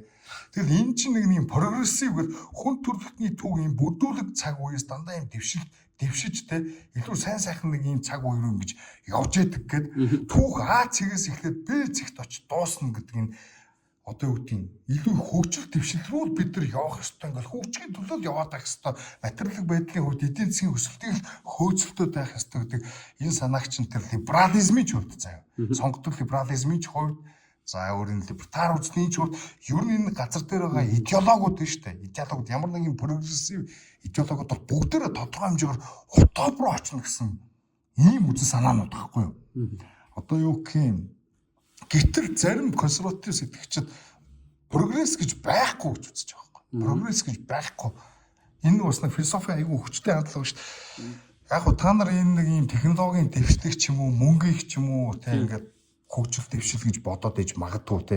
Гэхдээ одоо жишээлбэл юу гэдэг яг гоо технологийн дэвшил бий болоод хүмүүсийн амьдралыг нэлээд хөнгөлжүүлж байгаа ч гэсэн хажуугаар нь бас айгүй их тийм юу юм олон зүйл одоо юу гэдэг одоо сөрөг үр дагавруудыг бий болгоод байна гэдэг. Тэгэхээр бид нар энэ зөвхөн эдийн засгаас шүү дээ. Зөвхөн эдийн засгт тулгуурдаг гэсэн бас нийгэм соёлч гэдэг юм. Энэ асуудлуудаа ингээд анхаарч ингэж явж явах хэрэгтэй юм билээ. Яасан бэ? Нойрч өрөөд байгаа юм уу? За. Орой минь гэж эхлүүлээ гэж дээ угсаа. За. Яриага дуусгаад. За. Тэгээ нойр үргэж байгаа тий. Жохон гэхгүй. За дараагийн мэдээ. Яг энэ NHS-тэй холбоотой Английн би ер нь Английн хэд хэдэн мэдээ Англи яаж сүрж байгаа нэ хөдөлмөрийн нам Англиг яаж сүрүүлж байгаа мэдээ авъя гэж утсан. Тэгээ яг олон мэдээ байгаа болохоор бусдыг нь хойшоо гэдэг энэ Английн хоёр мэдээ авсаа одоо хоёр дахьыг нь яриад өгөө. NHS буюу одоо монголоор бол эрүүл мэндийн яам. National Health Service NHS National Health Service гэдэг одоо махчлах юм бол үндэсний эрүүл мэндийн үйлчилгээ. Одоо Монголтой ойртуулах юм бол эрүүл мэндийн яам. Тий. Энэ байгууллага том скандалд өртөчөөд байна л да. Яасан бэ гэхээр энэ нөө midwives одоо юу вэ штэ? Их баригч эмчнэр вэ штэ тий. Их баригч эмчнэр тийм гарын авлага дараасан. Тэрэндээ энэ үеэлүүдийн хоорондын одоо хамаатан хоорондын гэрэлтийг дэмжсэн утгатай зүйл бичигдсэн байгаа байхгүй. Сургалтын харин тийм үеэлүүдийн гэрэлтэнд нийгэм эдийн засгийн хувьд ингээд нэг эерэг нөлөө бол байна. Энэ 85-аас 90% нь генетикийн ямар нэгэн гажиггүй төрдөг энэ хүүхдүүд энэ ийм хүмүүсээс төрсэн хүүхдүүд та нар одоо энэ юу энэ үеэлүүдийн гэрэлтийг ингээд битээ стигматайз хийгээд одоо юу гэх битээ буруу шаагаад битээ ингээд цээртэй хандаатай энэ төр гэсэн тиймэрхүү бичиг баримт тарааж байгаа одоо гарын авлага тий одоо өдөрдмж тарааж агаад баригдаж агаад тараас нь баригдаад тэгээд юу нэг парламентэд том асуудал үүсгэсэн. Одоо тэр нь мөрдлөхөө шатанд явж байгаа. Тэгээд NHS одоо эрүүл мэндийн яам нь том алдаа гаргасан байна гэж одоо хүлээн зөвшөөрсөн гэх юм уу одоо яах вэ тий засал залруулна энэ төргээд тиймэрхүү одоо материал нулимс унагчээ. Иймэрхүү одоо юу гэсэн үг юм чи одоо ингээд тахгүй одоо Keir Starmer юм штэ хөдөлмөрийн намын одоо ерөнхий сайд дарга тэр чинь нөгөө нэг үеэл хоорондын гэрэлтийн баныг ингээд тэгэлчээд байхгүй. Уг нь нэг консервативууд нь үеэл хоорондын гэрлэлд Англид байж болохгүй гэдэг байгаа. Тэгсэн чинь нөхдүүд эн чинь одоо муслимын шашинтай хүмүүс исламын шашинтай муслимуудыг ингээд ялварлсан хэрэг болчих гээд байна. Тэ энэ энэтхэг Пакистан гаралтай нөхдүүдийг ялруулах гэдэг. Тийм учраас үеэлүүдийн гэрэлтийг одоо хуульчлагдсан хിവэрэ байж исэн зүгээр гэдэг. Одоо энэ Пакистан ч юм уу энэ гаралтай нөхдүүд чинь 30-аас 50% нэг нөө үеэлүүд хоорондоо гэрэлждэг юм ба шүү дээ. Бусад демограф одоо яг англи хүмүүс дотор энэ тоон 1% доош байдаг гэж байна. Тэгэхээр эн чинь бүр арай дэндүү тийм ялгаатай тоо үстэй. Тэгэхээр одоо мэдээж энэ үеэл хоорондын гэрэлтээс ямар хүүхдүүд гажиг хүүхдүүд төрнө. Тийм. Гэхдээ яг ер нь ийм юм бэлээ. Тодорхой хэмжээний генетикийн тийм тодорхой өвчнүүд байхгүй бол үеэл мүеэлээ тоо сордолтоос ингээд бүр ойрхон биш бол тийм эрүүл хүүхэд төрөх магадлал их л байдаг юм байлээ л дээ. Гэлээгээд Бачидээ төшөөрөд гэлээгээд одоо үеэлүүдийн гэрэлтийг одоо дэмжиж явж байгаа ч хайшаа юм те. Энэ бол утгагүй. Яг хөө зүгээр одоо энэ исламуудаа зориулаад муслимуудаа зориулаад нөгөө Илхан номоор илүү. Тийм. Илхан номор чинь юу лээ? Үеэлтэйгээ илүү ахтаа гэж илүү. Ах нь илүү, төрсөн ах нь илүү. Нөгөө арай биш хөтө үеэлтэйгээ суусан гэ яасан гэхээр ахыгаа цагаачлуулж Америкийн иргэн болохын тулд үеэлтэйгээ суусан гэд консерватив энэ репабликнууд чинь цаадаа чинь томжлоод идэх шүү дээ. Тийм. Тэр гэхдээ нөгөө цагаан хүртээ суудсан. Тэр зүгээр нөгөө нэг юу хуулийн цонхоог ашиглаад ахыгаа татаж авах гэсэн байна. Энэ нөгөө Пакистан нөхдүүд биш үү? Хүн гарууд ч юм бол яг л сууж байгаа шүү дээ. Нэг иймэрхүү. Тэгээд Англид ч нөгөө 2 tier system гэдэг байгаа шүү дээ. Энэ чинь бол англичууд цагаан арстууд нэг өөр үйлчилдэг, бусад нөхдүүд нэг үйлчилдэг систем гэдэг. Одоо энийг бол энэ хөдөлмөрийн намынхан бол одоо сайхан хэрэгжүүлж байна. Тэгээ уг нь бусад мэдээнүүдийг авъя гэж бодож ирсэн. Одоо жишээ нь тэр сангийн сайд Rachel Reeves-ийн тэр папуудыг татвараар нусалж байгаа ч юм уу тий. Тэрийг дараа нь ярьж болох бах. Яг ч англитай холбоотой тийм олон мэдээ давхар аваад явах тий. Тийм ээ. Тийм. Өөр тоонт ярих юм байна. Ер нь бол одоо энэ Английн хөдөлмөрийн намч гэдэг юм ер нь Английн засаг зорилго гаргаж байгаа шийдвэр бүгд арабуудад шилжчихлээ тий. Одоо юу гэдэг зориулагдчихлээ тий. Одоо юу гэдэг би шашны судлаа одоо англичууд өөрсдөө бас энэ протестантууд энэ католикчуудын бас ер нь хөлгийн нутаг шүү дээ. Одоо Англи, Ирланд, Шотланд тэгээд тэр энэ Шотландууд бас амар их эсэргүүцсэн байли тий бэлгүнэ. Юу яриад байгаа юм бэ? Та нар одоо наа чин юу одоо тэгэхээр эдгээр нөгөө юу яасан бэлээ? Би бас харж исэн. Шалтгаан нь одоо ингээд энгийн хүмүүс хоорондоо гэрлэхээр гэр бүлийн батбих харилцаа байхгүй болоод байна. Өөрөөсөө байдаг гэр бүлийн сүйтгэх юм хийнгүүт одоо амар гэр бүлүүдийг цус ойртуулах маягтай барыг ингэж ойртуулах юм шалтгаан хэлж байгаа байхгүй юу? Тэгэхээр ер нь л яа. Тийм яг сая Огийн хэлээ мартсан байсан юм сануулад энэ мэдэн дээр байгаа.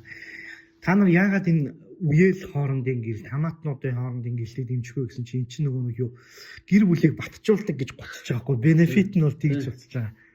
Яг ер нь юу болчихлоо. Одоо энэ исламууд бүх юм зориулдаг болчихлоо ш. Тэгээд зарим хүмүүс чинь яриад чинь яагаад Европын захичлал ингээд дөрвөсдгийг ингэж ихээр аваад байна энэ гэдэг. Энийг эдийн засаг талаас нь ямар байдлаар тайлбарлах вэ гэвэл great replacement гэж яриад байгаа ш. Great replacement гэдэг эсвэл зөвхөн хараад байхад цагаан арьстай хүмүүс болтой ерөнхийдөө одоо юу гэх юм гэр бүл байхаа орчиж өсөж үрчгээ барьчих ямар нэгэн тийм юмд итгэхээ барьчих дандаа нэг юм нэгэлизм зөвхөлдсөн ч гэх юм уу за шашин гэдэг юм тэдэрт байхаа барьчих за ёс зүйн ерөнхийдөө би хүндэл гай болохгүй бол би өөрөх амьдралын хүрээ хязгаар дотор бүгдийг хийх ёстой гэсэн юм үзэл баримталтай. Тэгээд ус орон гэдэг юмдаа итгэхээ барьчих, үндэстэн гэдэг юмдаа итгэхээ барьчих. Ер нь ямар нэгэн тийм нийгмийн одоо нөгөө юу гэх юм бонд гэж ярьдаг ш. Нийгмийн бонд гэдэг юм тэдний нь байхгүй болчих. Тэгээд ерөнхийдөө цагаан арьснууд хүн амын хувьд ч гэсэн хорогдоод эхэллээ. Хүн ам нь хөгшөрчлөө. Ажил хийх нөгөө хөдөлмөрийн одоо юу гэдэг насны хүмүүс нь цөөрж энэ маягаар олон бүр байхгүй болох гэдэг юм гэдэг. Тэгээд яалтчгүй том социалист төрүүд чинь одоо юу гэдэг энэ тодорхой урт хугацааны одоо юу гэдэг одоо урт хугацаагаа харж татвар төлөгчдийн баазыг бий болох гэдэг юм гээд. Тэгээ одоо ингээд яг нэг эхлээд энэ муслимууд ингээд оруулаад ирлээхэд эдгээр ингээд халамж ингээд байж байлаа гэхэд нэг хүний 1-2 үе ингээд өнгөрөхөд эдгээр чи өсөж үржил тодорхой хэмжээний хүн амын одоо юу гэдэг демограф бүрдүүлээд эхэлнэ шүү дээ. Тэгэнгүүт энэ нөхдүүдийг ч одоо хөдөлмөрийн одоо хөрсний одоо хөдөлмөрийн татварын боол гэх юм уу? Татварын боол олох гэж чинь англичууд ч юм уу америкчууд ч гэдэг юм уу? Америкчууд жоох энэ европчууд бол ерөнхийдөө одоо ерөнхийдөө одоо байгаа энэ засгийн газрууд нь бол энэ нөхдүүдэд байтгаа болцсон байна. Өөрөөр хэлбэл яг нэг нөгөө хэлэхэд Европын социалист засгийн газрууд нь сонгогчдод өөрчлөх биш. Сонгогчдод нь тэдэрт одоо таарч нийцэхгүй байгаа учраас эдрээгээ сольж гин гэж байгаа байхгүй. Сонгогчдоо сольж гин, татвар төлөгчдийн баазыг сольж гин гэж ингэж ярьж буруудах байгаа хүмүүс аюу их байгаа. Надад бол энэ илүү тийм common sense хүтнэл ярьж байгаа. Миний хувьд бол яг мэдээж эдийн засгийн үнцэг байгаа тийм сая хасраахын ярьсан. Миний бол гарч байгаа үнцэг нь одоо энэ Европын холбооны шинэ маркс зүүнтүүд байна шүү дээ, нео марксистууд. Эдгээр бол цагаан арьснуудаа үзэн яддаг, цагаан арьстай болж төрснөө үзэн яддаг хүмүүс. Тэгээ нэг калерги план гэж байна. Тэр нэг калерги гэдэг хүн чинь нөгөө нэг том гүн хүн шүү дээ, нөгөө ирлиз. Тэр нөхөр чинь ер нь бол ингэж ийсэн. Энэ бүх үндэстнүүд холилдсон тийм нэг рейс бий болоосоо гэж мөрөөдөж исэн байхгүй юу? Тийм. Ягаад энэ дайнууд чинь энэ дайн самуунууд чинь ерөөсөө энэ үндэстэн хоорондоос зөрчлөөс үүсэд бий болоод байна. Энэ дайныг зогсоохын тулд яах ёстой юм? Тэгэхээр ерөөсөө энэ бүгдээрээ яг нэг ижилхэн үндэстэн байх ёстой. Гээд одоо цус солилцсон тийм учраас нацистуудын санааны яг 180 градус эсрэг санаа шүү дээ. эсрэг тийм яг эсрэг. Тийм учраас Хитлер бүр яг энэ калергийг нэр зааж хагаад навшин имбрид гэдэг одоо юу гэх юм муу гажиг одоо юу гэх ирлизийн доошоо өгчөөд юу гэдэг доромж зол тийм нэг тиймэрхүү Хитлер тиймэрхүү хэлжсэн новшч гэх юм. Тэр чинь угаасаа нөгөө Австри Японы ирлиз гэдэг баг шүү. Ийм хүн байдаг байсан. Ер нь бол энэ Европын холбооных мал цагаан арьснууд бол үзэн яддаг. Яг калергийг ингээл уншаал бүх ингээл бодлого номуудыг уншаал бодлогыг ингээл 100% дагаад зөвхөн тэрийг бурхан шиг шүтээд байгаа гэж бодохгүй байна. Гэхдээ ер нь калергитэй адилхан бодол санаатай хүмүүс энэ Европын холбооны бюрократууд маш их харагдаад шүү дээ. Маш олон жишээ харагдаж байна тийм. Би бол яг зөвхөн эдийн засаг гэхээс илүү эдгээр ер нь цагаан арьснуудаасаа бутдаг. Одоо түрүү нөө хасраах ярьлаа шүү. Douglas Murray гэж тэр хүн чинь зөвхөн тэр нөө юу Strange Death of Europe гэдэг Европын хачиргалтай мөхөл гэсэн ном бичижсэн байхгүй. Одоо яг энэ масс гаачлын талаар тэгхдээ яг ингээд цагаан арьстай хүмүүс өөрөө өөрсдийнхөө тэр нэг одоо ancestor-ууд биш үү тэр удам судраа үзэн яддаг тийм бүхэл үе төрцөн. Тэгээ тэр нь ингээд цаашаа үргэлжлээ яваад байгаа.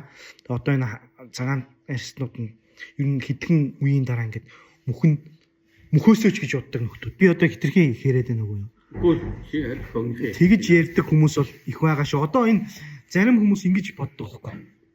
Ингээд анзаарч хахад эдгээр нөө эдийн засгаа бодож өөрсдөд нь хэрэгтэй учраас энэ улсын хөгжилд хэрэгтэй учраас энэ цагаачдыг оруулж ирээд байна гэж бодож байгаа боловч яг үнэндээ үгүй зүгээр л энэ цагаан арьснуудаа мөхөөх гэж оруулж ирж байгаа нь харин хэдвэ гэдэг үг нь тоолмоор байгаа. Тийм. Яг. Төрийн их мэдл хязгааргүй байхаар юм болт юм. Тэгээд төр шуутгшаал заавраач гэдэг юм уу ингээд хүмүүсээ устгахгүй махад ямар нэгэн бодлогоорч гэдэг юм уу хүн амын өсөлтийг хязгаарлах хүн амын өсөлтийг нь зогсооч гэдэг юм. Сая энэ бид нар ингээ мэдж байгаа вефин ч гэдэг юм уу, Билл Гейтс ч гэдэг юм уу ярьдаг юм бол дэлхийн хүн ам ерөөсөө амар ихтэй гэж яриад байгаа шүү дээ. Яг үндэ бол одоо өнөөдөр дэлхийд одоо хамгийн том проблем болж байгаа чинь хүн ам өсөлтгүй болсон.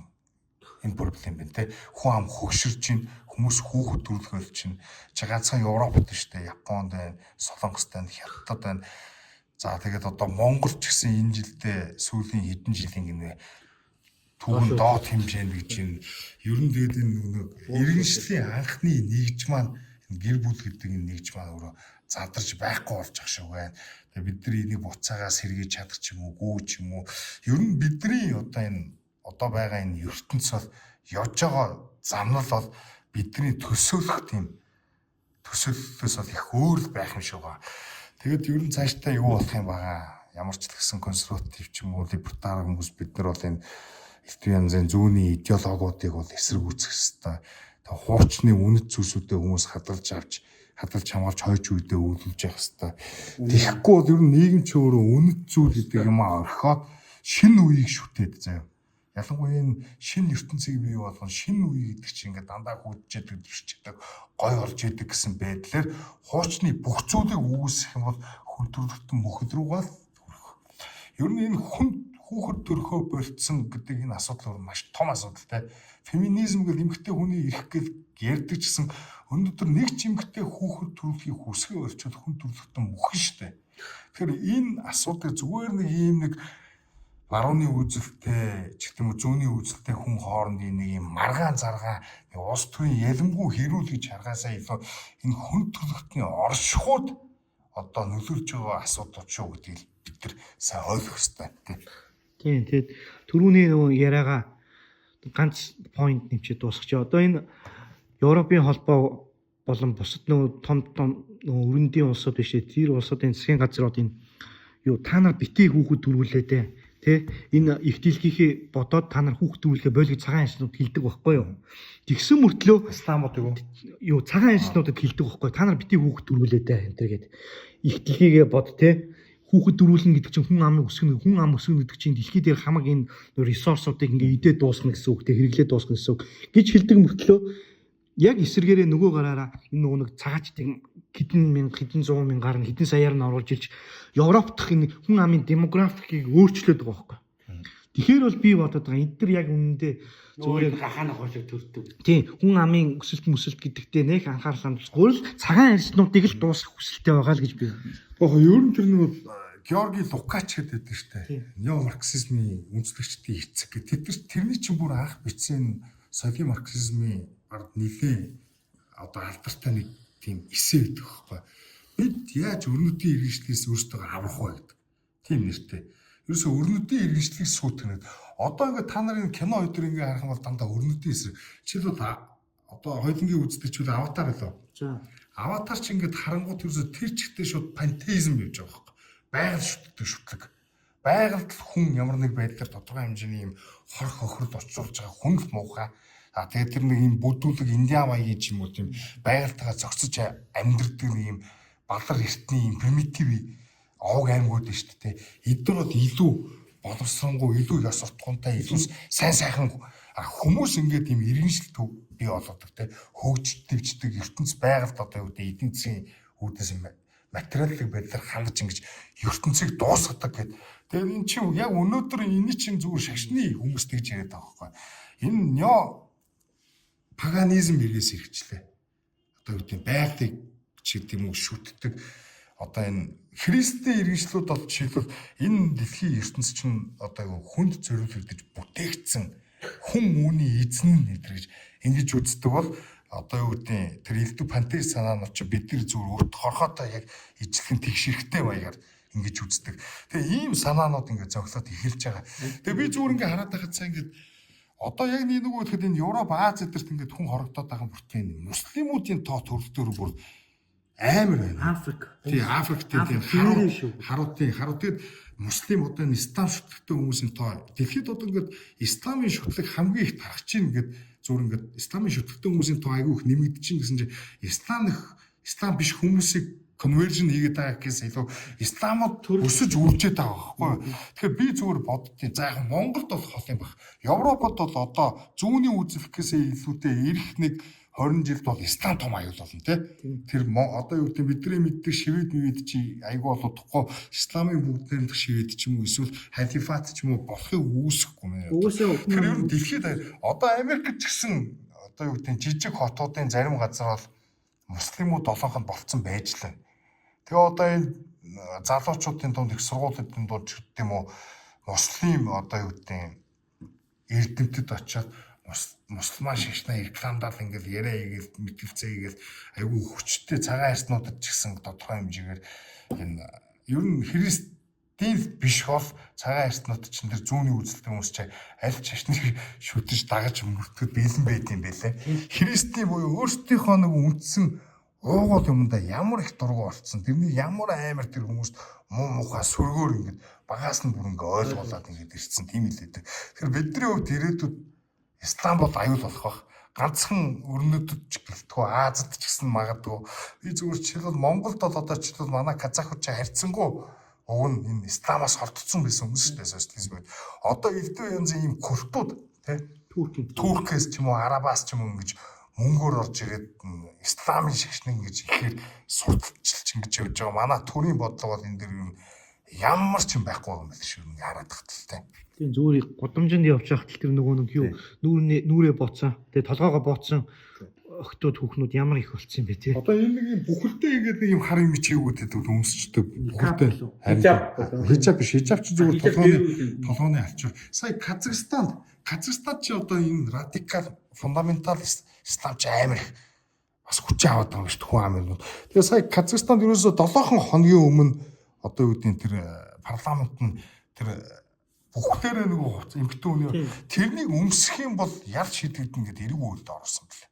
Тэгээ баталсан бэлээ. Тэгэхээр энэ ганцхан энэ Европ төдийгүй ер нь цаанаас одоо ингээд нэг модернчилсан Турк тэгэл одоо энэ Казахстан, Узбекистан гэх ууч нөгөө нэг юм социализм гэдэг дагаад харьцангуй модернчилсан газруудад хүртэл юм фундаментал исламын орслууд аюу хүчрэгжээд тэгээ дандаа нэг юм юу гэдэг нь секуляр одоо төр шашныг хооронд нь тусгаарсан юм үгүй их гэж юм экстремист үзэл санаа их төгж байгаа. Тэгээ лалын одоо үгүй шариатын хуулиар байх хэвээр лалын одоо ус байх хэвээр гэсэн ийм одоо радикал хүмүүс бол хаа газраа л хүч авч байгаа юм байна. Одоо ингээд лалгийн ярьж байгаа бас хүмүүс дургуус харийн шашин гэж ярьлаа.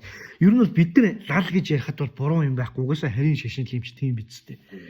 Тийм. Бид нар яг дараа лалуудыг өөрсдийнх нь үгээр хэлж байгаа хэвээр. Монгол хэлэнд лал гэрлээстэй. Монгол хэлээр лалын шашин гэж бүр эцэг өвгдүүээс хэлсэн байхад бид нар ягаад лалуудад зориулж өөрсдийнхөө хэлийг өөрчилж байгаа хэвээр. Харин одоо нэг иймэрхүү юм болоод байгаа юм да. Сайхан хадуурлаа. Ер нь бол сайхан хадуурлаа. Гэтэ яг гол нь бидрийг биш исламын шашинтай хүмүүс бидрийг гол нь хүн гэж тооцдог байхгүй. Ислам шашны чинь теологт чинь ислам бол супрем заяа. Бусад хүмүүс бол за одоо жишээлбэл юу гэдэг юм. Жүүдүүд бол одоо юу гэдэг харь үндэстнүүд гэж хэлдэг шүү дээ. Жентил гэж хэлдэг шүү дээ. Ислам тийм жентил ч гэж хэлэхгүй. Буруу номтон гоим. Буруу номт одоо ч тэр Баабар нэг худлаа ирсэн. Төвдөр лал гэдэг чинь буруу номтон гэсэн үг мөг гэдэг чинь худлаа заяа. Буруу номтон гэдэг ойлголт чинь ерөнхийдөө яг үндсэн утгаараа болно шүү дээ. Ислам талаа. Тэгэд исламын тэр жихад гэдэг ойлголт чинь хүн болгоныг исламын шашинд оруулах хэрэгтэй гэж. Тэгээ ариундаа хийх хэрэгтэй те.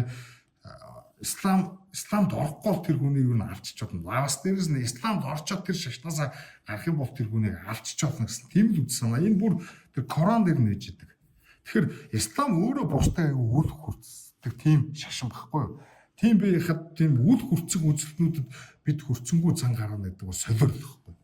Тийм. За өстө гоё сэдвийг хатуу сайхан ярьлаа. За сүүлчийн мэдээ. Юу яач? Португалийн ерөнхийлөгчийн сонгуул сая болж өнгөрсөн.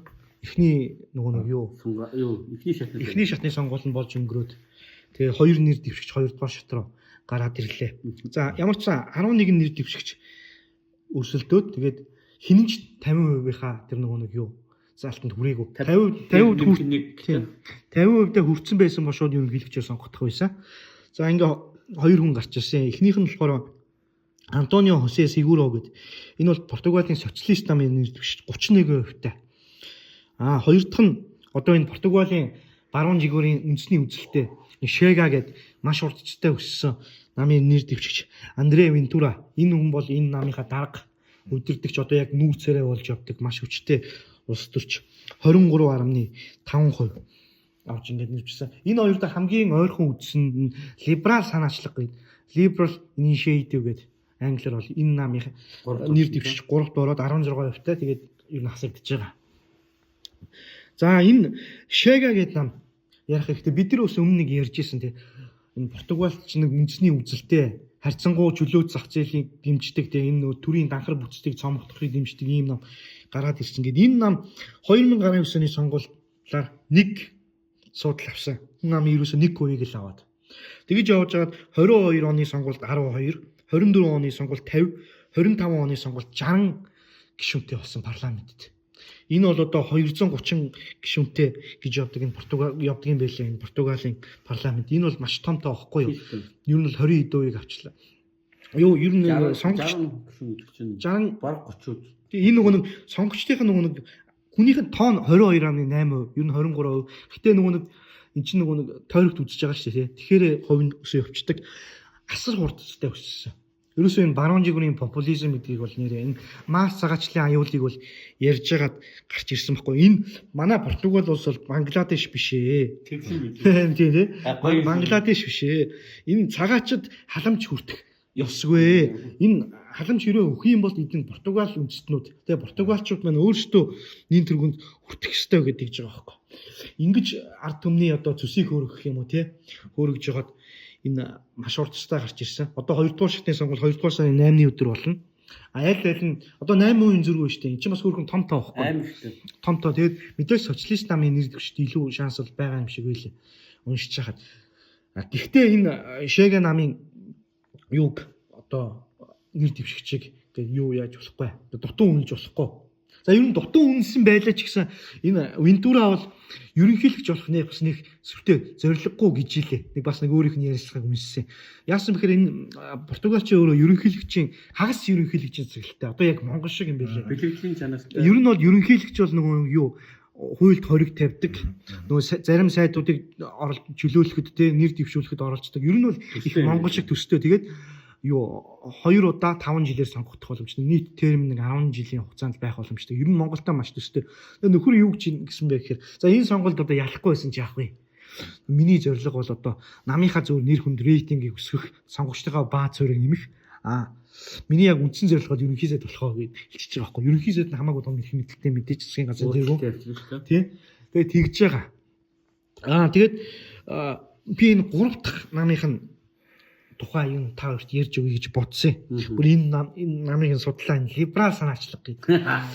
Энэ бол их газрын Европт чинь бол либерал гэдэг бол үгч нь хуучин утгаа бол алдаагүй яг харьцангуй чөлөө зах зээлийн үзэлтнүүдийг бол хилдэг хിവэрэ байгаа. Тийм учраас энэ намыг бол ер нь баруун төвийн үзэлтэй, барууны үзэлтэй гэж яриад байхгүй. Өөрсдөө ер нь бол сонгодог либералууд энэ төр гэж ярьдаг юм байлээ. Тэгээд би судалж үзсэн чинь бас тийм биш ээ. Ер нь бол энэ хоёрын одоо Шэгэ нам болон энэ либерал санаачлах хоёрын эдийн засгийн бодлогын хувьд бол нэг сүртэй зөрүүг бол байхгүй заяа. Адилхан тэр нөгөө татварыг нэг одоо аж ахуйн нэгж орлогын дотор биш тий. Тэрийг ингээл 15% хүртэл буулгана гээл. Тэ бусад тэр нэг халамж маламжийг буулгана. Тэнэг сүртэй ялгаа бол байхгүй. Тэгсэн мөртлөө либерал санаачлагын Шэгэ намыга аюу тийм доромжилдаг. Та нар бол чөлөө зах зээлийн үзэлтнүүд биш энэ төр гэл удлаа учдаг. Гол энэ хоёрын ялгаа нь бол биш үү те. Нийгэм соёлын үзэлтэй байгаа юм байлээ. Энэ либерал санаачлаг гэдэг нам чинь бол ерөөсөө энэ өрөндийн энэ прогрессив либерал зүүнний тэр нэг LGBT те тэр нэг эвтаназ, аборт, масс цагаачлал ч юм уу те энэ зүйлсүүдийг асар ихээр ер нь бол дэмждэг. Одоо энэ нэр ерөнхийлөгчийн сонгуульд нэр дэвшсэн нөхөр нөртөл одоо энэ LGBT гэрэлтийн тэр дэмждэг те аборт дэмждэг гэж өөрөө хэлчихэж байгаа байхгүй. Тэгээ энэ либерал санаачлаг намаас 2023 онд биш те харьцангуй нийгэм соёлын хувьд консерватив үзэлтэй нөхдүүд бараг 30 гаруй 40 орчим хүмүүс ингээд гарч яваа зарим нь Шэгээр нэгдсэн юм билээ. Яасан бэ гэхээр энэ 23 онд Германтай адилхан үйл баталсан байна. Нөгөө self determination law гэдэг. Одоо өсвөр насны хүүхдүүд сургууль дээр өөрөө их хүүсийг тодорхойлох боломжийг олгосон хууль гэх юм уу. Одоо зөв нэг жоохон бацаанууд би эрэхтэй би эмхтэй л өөрийнхөө дуртаагаараа тодорхойлдог хуулийг энэ либерал санаачлаг гэх нам дэмжсэн байхгүй нөө бусад зүүнийхээ намуудтайгаа нийлж байгаа. Тэгсэн чинь нөө нам дотор харьцангуй консерватив нөхдүүд нь та нар мөн новшнууд энэ өрөндийн вөөг зүүнтнүүдийг дэмжиж явчлаа. Та нарт бол ерөөсөө ялгах ялгаа алга. Тэ? Та нар бол яг арга яс чинь бол яг л адилхан зүүнтнүүд юм байна гингүүтэй. Эхний ээлж нэг 10 хэдэн хүн, дараагийн ээлж нь 25 хүн гарч яваа. Тэгээд бүр намын лидер гэдэг нөө намын дарга март өрсөлдөжсэн нөхдүүд нь хүртэл ер нь энэ Шэгээр орсон байна гэдэг байгаа байхгүй. Шэгэ бол нийгэм соёлын хувьд бол уламжлалт үзэлтэй консерватив те жинхэнэ ингээд одоо юу гэх мөн чанараа барьж явж байгаа ийм учиртай нам юм билээ. Тэгсэн чинь тэгээ одоо энэ харж байгаа үстэй 19 онд 1% санал авч ирсэн бол 25 онд те 25 арай хүрэхгүй хувийн санал авч ирсэн Шэгэ нам. Тэгсэн чинь энэ либерал санаачлагын нам нь ерөөсөө 5% дээр гаццсан. Ерөөсөө 5% л авдаг нам билээ сонгуулийн нас чинь. Тэгэхээр хин нь ялж байна. Хиннийх нь ер нь бол тийм сонгуулийн тэр стратегийн зөв байна. Ядчил тэрийг нь бодоод үзэхээр тэгээс монголчууд энэ талаар бас нэг бодох хэрэгтэй үнэхээр улс төр хий гэж юм. За ер нь яг сая чиний ярьсантай холбогдуулаад би нэг Афганистаны цагаачтай Америкт баг бүгдээр халамжаар амьдардаг тухай нэг статистик бэлдэж ирлээ. Одоо тэгэл ингээл нутгийн иргэдээ маш өндөр татвараар тэгэл дааж давшгүй татвар тэгэл бөө өөр шир тэр чи одоо лизинг төлөх бол муу үзэж байгаа шүү дээ.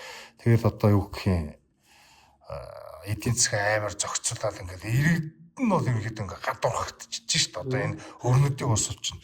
Тэгээ цагаачд нь болохоор тэдний төсн татвараар нь ингээд амьдж идэг. Тэгээ саяхан цагаачлалын судалгааны төв гэж үүд юм байна Америкт. Тэрний Jason Richway гэж нэг судлаачийн гаргасан одоо энэ Америкийн одоо хүн ам зүүн товчооны мэдээллээс авсан нэг тийм статистик гэхгүй цагаачд. Нэг Сомаличууд нэг баахан сая халамж хүртэж ирэх нэг баахан луур мөвөр гараад ирсэн. Тэрнтэй холбогдуулаад бас энэ Афганых нэг судалсан байна тий. Тэгэхээр ер нь бол 90 онд цагаачууд энэ Афганистаны цагаачд бол Америкт 22 мянга байсан байна. 2024 онд бараг 250 мянга болцсон байхгүй. Тэгээ 30 жилийн дотор 10 дахин нэмэгдсэн тий. Тэгээ бараг бүгдээрээ шахуу хүүхэдтэй нэлээ олон хүүхдүүдтэй гэж байна тий. Тэгээ энэ хүүхэдтэй тий зүгээр цагаачд тий одоо юу гэдэг Афган өрхүүдийн 85 гэхэд 85 буюу 85-аас дээш хувь нь халамж хүртдэг гэж яахгүй. Үүний 81 нь Medicaid хүртдэг гэж эрүүл мэндийн тусламж гэсэн үг шүү дээ. Одоо бага орлоготой иргэдийн эрүүл мэндийн даатгалад мөнгө төлөхгүйж эмнэлгээс өнгөө эрүүл мэндийн үйлчлэгээ авдаг тийм. 61% нь хүнсний талаа онгоч чинь заяа. 15% нь бэлэн мөнгө авдаг гэж байгаа байхгүй. Энийг Америкийн уугуул иргэдийн одоо тийм хүүхэдтэй гэр бүл одоо өрхүүдтэй харьцуулахад ердөө тэдний 40% нь халамж хүртдэг. Тэрнээс 37% нь Medicaid, 18% нь хүнсний талон, ердөө 7% нь бэлэн мөнгөний тусламж авдаг байна гэж байгаа байхгүй. Уугуул иргэд нь хамаагүй бага халамж хүртдэг. Цагаачд хамгийн их халамжийг хүртдэг. За тэгээд хүүхдийн хүчин зүйлийг хассан ч гэсэн те ерөөсөө энэ Афган өрхүүдийн 72% нь одоо юу гэдэг халамж хүртдэг. Тэгээд 68% нь Medicaid, 47% нь хүнсний талан 14% нь бэлэн мөнгөний тусламж гинэ. Тэгээ ингээд тооцсонгууд Америкийн уугуул өрхүүд шүү дээ. Яг Америк хүмүүсийн 26% нь халамж хүртдэг. 23% нь Medicaid, 11% нь хүнсний талан, 7% нь бэлэн мөнгөний тусламж гэж байгаа. Ингээ харангууд ерөөсөө Америкийн татвар төлөгчдийн мөнгө ерөөсөө тэр чигтээ гадаадын ислам хөрсдөө дайсгансан хот өхнүүдийн хүчинддэг гэмт хэрэгдэх хулгай дээр мэддэг юм муслимуудад зориулсан халамжинд л явдаг байхгүй халамжны мөнгө нь ингээ бодохоор ер нь социалист төр гэдэг чи эцэстээ те ингээл таны төлөө танаас өндөр татвар авч ийн гэл одоо ингээл яриад байдаг штэ. Одоо удахгүй татварыг ингээл хуримтлуулаад мөнгө санхүүгийн эрх мэдэл нь хязгааргүй болоод ирэхээр эдгээр чи өөрсдөө зөвсөн эдгээр янзын санал санаачлалуудыг айгүй олноор нь бий болгоод сүүлдээ үндсэн нөгөө татвар төлөгчийн яг эсрэг ажиллаад эхэлт юм байна. Тэг өнөөгийн энэ манай ертөнц чи өөрөө те юу гэх юм одоо нэг манай Огийн хэлдгээр энэ улсад эзэн байна уу гэдэг шиг Европ өрнөд чи өрдөө яг л тийм болчлоо. Тэгээ яг жинхэнэ утгаараа эзэнгүй болчлоо. Яг жинхэнэ эзэд нь тэнд эзчиг байж чадгаа болчлоо. Тэгэхээр энэ үзэн санаа идеологи өнөөдөр өрнөдийн татвар төлөгчдийн мөнгөөр дамжаад дэлхийн хаасаагүй дарах чинь Монгол маш хүчтэй болчихлоо. Тэр Монгол улс одоо хизээ энэ нөхцөлтэй хизээ мөдөө тулгарч болцсохгүй юм байна. Тийм учраас одоо манай энэ улс төр сонирхогч гэх юм уу те улс төрч гэдэг юм уу зөвхөн эдийн засгийн асуудал ярихаас илүүтэй нийгэм соёлын асуудыг бас орхигдуулахгүй ярьдаг болоос гэж өөртөө хүсэж байна. Тэгээд бид нар ч одоо нам байгуулна гэл ингээл явж ирсэн. Манай нам ч л энэ либертар нам гэдэг чинь анх удаага нийгэм соёлын хувьд баруун жиүүрийн үзэл санаа гэж байдаг гэж энийг анх удаа ярьж ирсэн. Өөр бусад намуудад энэ нийгэм соёлын үзэл баримт гэж юу гэдэг тухай мэдчихгүй байх шүү. Энэ тухай ярихгүй байх шүү. Тэр удаа жаа. Тэгэхээр хэдүүлээ нийгэм соёлын хувьд юм консерватив те ийм үзэл санаа хүмүүс түгээх нь маш чухал юм билээ гэдэг л одоо хэлмээр байна. За. За өнөөдрийн ер нь мэдээнүүд болж байгаа шүү. Та хоёрт одоо өөр ярих нэмэх юмнууд юу? За болсон дөө тий. Өнөөдөр гуруулаа жоохон наастраг болсуулаа да. Одоо ер нь тий ярих юмнуудаа ярьчлаа яах вэ тий. Заавал тийм наастраг заримдаа их тийм. За ямар ч дараагийн 7 хоногт бол нөгөө дэлхийн эдийн засгийн форумтай холбоотой мэдээнүүд орох бах нөө Давост болж байгаа. Тийм Давост болж байгаа чуулга болж хин юу яриа гэдгээр. Дээрээс нь дараагийн 7 хоногийн Трампын 1 жилийн хугацааг нэг бадж ярих бах. Энэ хоёр мэдэн дээр голчлон төлөө босож жижиг мэдээнүүдээ авах хаа. За тэгээд манай Маац намын дарагчин сая одоо энэ 23-нд лөө Нөгөөдөр. Ирэх сар. Ирэх сар. Тэгвэл болоогүй юм байна те. За подкаста дуусгая. За тэгээ За баярлалаа. дараагийн дугаар.